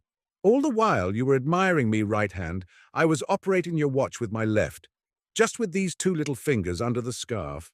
That's why we carry a scarf. Since your chain's not worth anything, a present from some mamselle, and the watch is a gold one, I've left you the chain as a keepsake. Take it," he added with a sigh, holding out the watch. "But that is clever," the barrister said in confusion. "I didn't notice it at all." "That's our business," Yasha said with pride. He swaggered back to his comrades. Meantime, the orator took a drink from his glass and continued, "Now, gentlemen, our next collaborator will give you an exhibition of some ordinary card tricks, which are worked at fairs, on steamboats and railways. With 3 cards, for instance, an ace, a queen, and a 6, he can quite easily— But perhaps you are tired of these demonstrations, gentlemen?" "Not at all." "It's extremely interesting," the chairman answered affably. "I should like to ask one question, that is, if it is not too indiscreet. What is your own specialty?" "Mine? No, how could it be an indiscretion? I work the big diamond shops, and my other business is banks," answered the orator with a modest smile. "Don't think this occupation is easier than others. Enough that I know 4 European languages: German, French, English, and Italian, not to mention Polish, Ukrainian, and Yiddish. But shall I show you some more experiments, Mr. Chairman?" The chairman looked at his watch. "Unfortunately, the time is too short," he said. "Wouldn't it be better to pass on to the substance of your business? Besides, the experiments we have just seen have amply convinced us of the talent of your esteemed associates. Am I not right, Isaac Abramovich?" "Yes, yes, absolutely," the Karaite barrister readily confirmed. "Admirable," the gentleman in the sandy suit kindly agreed. "My dear Count," he turned to a blond, curly-haired man with a face like a billiard-maker on a bank holiday, "put your instruments away. They will not be wanted. I have only a few words more to say, gentlemen. Now that you have convinced yourselves that our art, although it does not enjoy the patronage of high-placed individuals, is nevertheless an art, and you have probably come to my opinion that this art is one which demands many personal qualities besides constant labor, danger, and unpleasant misunderstandings. You will also, I hope, believe that it is possible to become attached to its practice and to love and esteem it, however strange that may appear at first sight. Picture to yourselves that a famous poet of talent, whose tales and poems adorn the pages of our best magazines, is suddenly offered the chance of writing verses at a penny a line, signed into the bargain as an advertisement for cigarettes Jasmine, or that a slander was spread about one of you distinguished barristers, accusing you of making a business of concocting evidence for divorce cases, or of writing petitions from the cabman to the governor in public houses. Certainly your relatives, friends, and acquaintances wouldn't believe it. But the rumor has already done its poisonous work, and you have to live through minutes of torture. Now picture to yourselves that such a disgraceful and vexatious slander, started by God knows whom, begins to threaten not only your good name and your quiet digestion, but your freedom, your health, and even your life. This is the position of us thieves, now being slandered by the newspapers. I must explain. There is in existence a class of scum, passez-moi le mot, whom we call their mother's darlings. With these we are unfortunately confused. They have neither shame nor conscience, a dissipated riffraff, mother's useless darlings, idle, clumsy drones, shop assistants who commit unskillful thefts.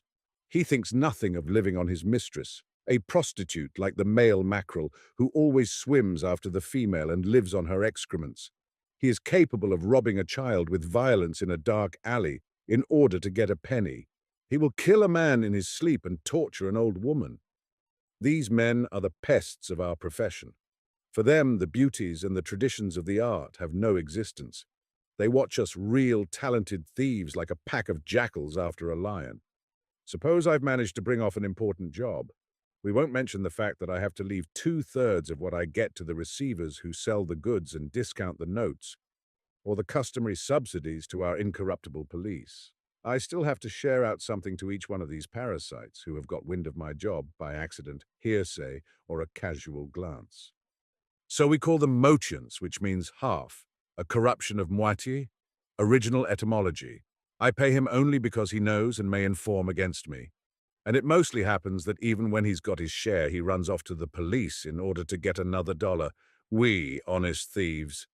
Yes, you may laugh, gentlemen, but I repeat it. We honest thieves detest these reptiles. We have another name for them, a stigma of ignominy. But I dare not utter it here out of respect for the place and for my audience. Oh yes, they would gladly accept an invitation to a pogrom. The thought that we may be confused with them is 100 times more insulting to us even than the accusation of taking part in a pogrom. Gentlemen, while I have been speaking, I have often noticed smiles on your faces. I understand you. Our presence here, our application for your assistance, and above all the unexpectedness of such a phenomenon as a systematic organization of thieves, with delegates who are thieves and a leader of the deputation, also a thief by profession, it is all so original that it must inevitably arouse a smile. But now I will speak from the depth of my heart. Let us be rid of our outward wrappings, gentlemen. Let us speak as men to men. Almost all of us are educated, and all love books.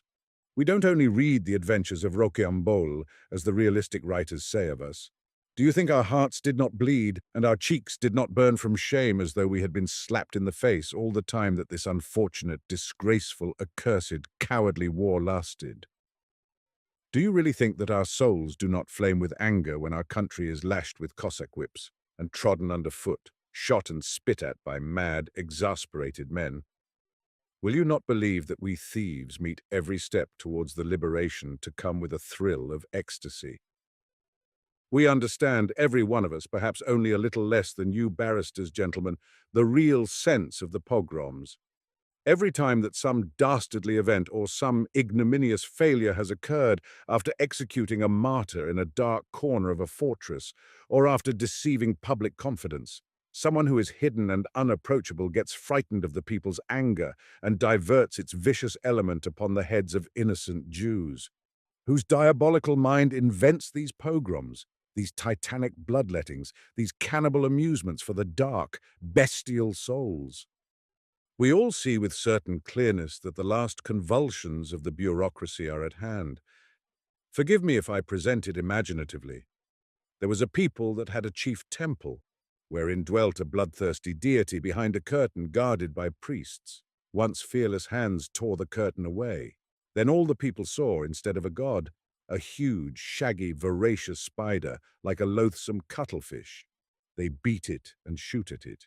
It is dismembered already, but still in the frenzy of its final agony it stretches over all the ancient temple its disgusting, clawing tentacles. And the priests themselves, under sentence of death, push into the monster's grasp all whom they can seize in their terrified, trembling fingers. Forgive me.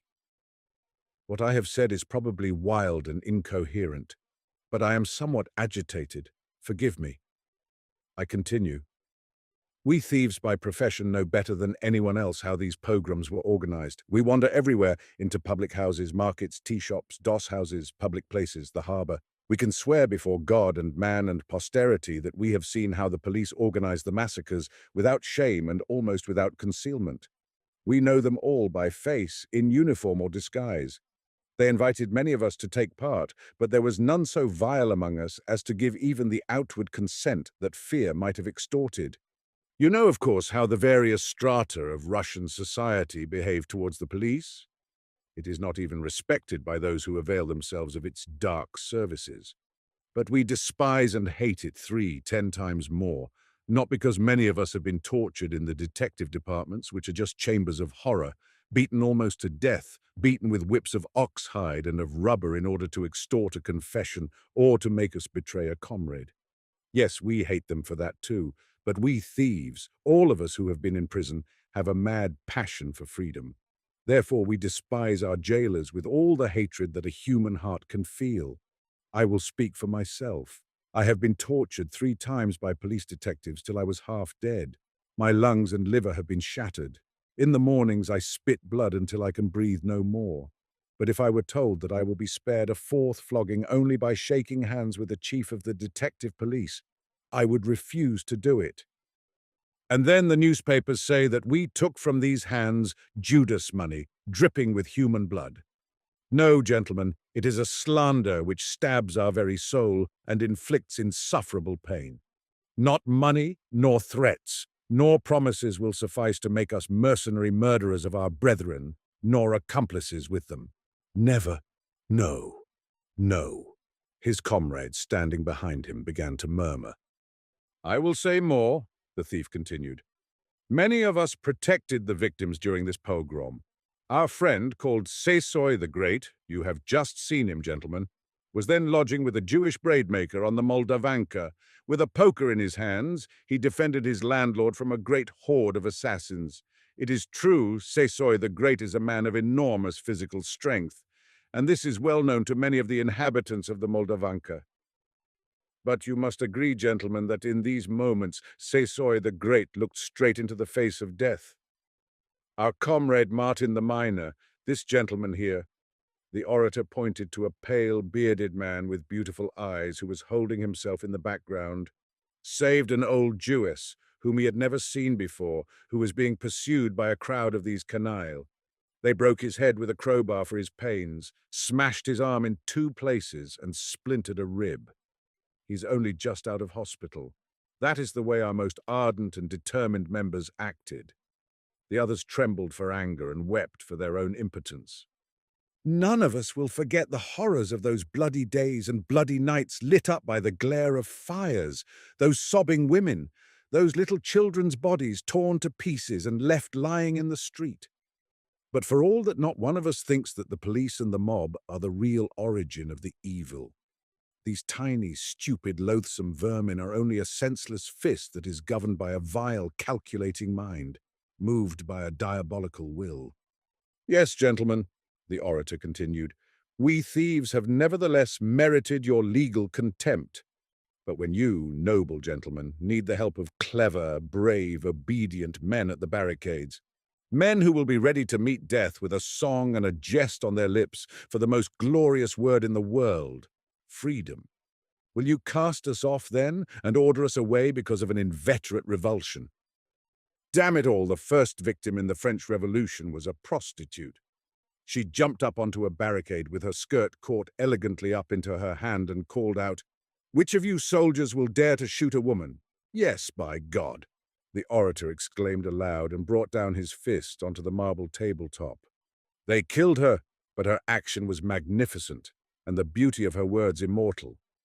If you should drive us away on the great day, we will turn to you and say, "You spotless cherubim, if human thoughts had the power to wound, kill, and rob man of honor and property, then which of you innocent doves would not deserve the knout and imprisonment for life? Then we will go away from you and build our own gay, sporting, desperate thieves' barricade, and will die with such united songs on our lips that you will envy us, you who are whiter than snow. But I have been once more carried away. Forgive me, I am at the end. You now see, gentlemen, what feelings the newspaper slanders have excited in us. Believe in our sincerity and do what you can to remove the filthy stain which has so unjustly been cast upon us. I have finished." He went away from the table and joined his comrades. The barristers were whispering in an undertone, very much as the magistrates of the bench at sessions. Then the chairman rose. "We trust you absolutely, and we will make every effort to clear your association of this most grievous charge. At the same time, my colleagues have authorized me, gentlemen, to convey to you their deep respect for your passionate feelings as citizens. And for my own part, I ask the leader of the deputation for permission to shake him by the hand." The 2 men, both tall and serious, held each other's hands in a strong, masculine grip. The barristers were leaving the theatre, but 4 of them hung back a little beside the clothes rack in the hall. Isaac Abramovich could not find his new smart grey hat anywhere. In its place, on the wooden peg, hung a cloth cap, jauntily flattened in on either side. "Yasha!" The stern voice of the orator was suddenly heard from the other side of the door. "Yasha! It's the last time I'll speak to you, curse you! Do you hear?" The heavy door opened wide. The gentleman in the sandy suit entered. In his hands, he held Isaac Abramovich's hat. On his face was a well-bred smile. "Gentlemen, for heaven's sake forgive us. An odd little misunderstanding." One of our comrades exchanged his hat by accident. "Oh, it is yours. 1,000 pardons. Doorkeeper, why don't you keep an eye on things, my good fellow, eh? Just give me that cap there. Once more I ask you to forgive me, gentlemen." With a pleasant bow and the same well-bred smile, he made his way quickly into the street.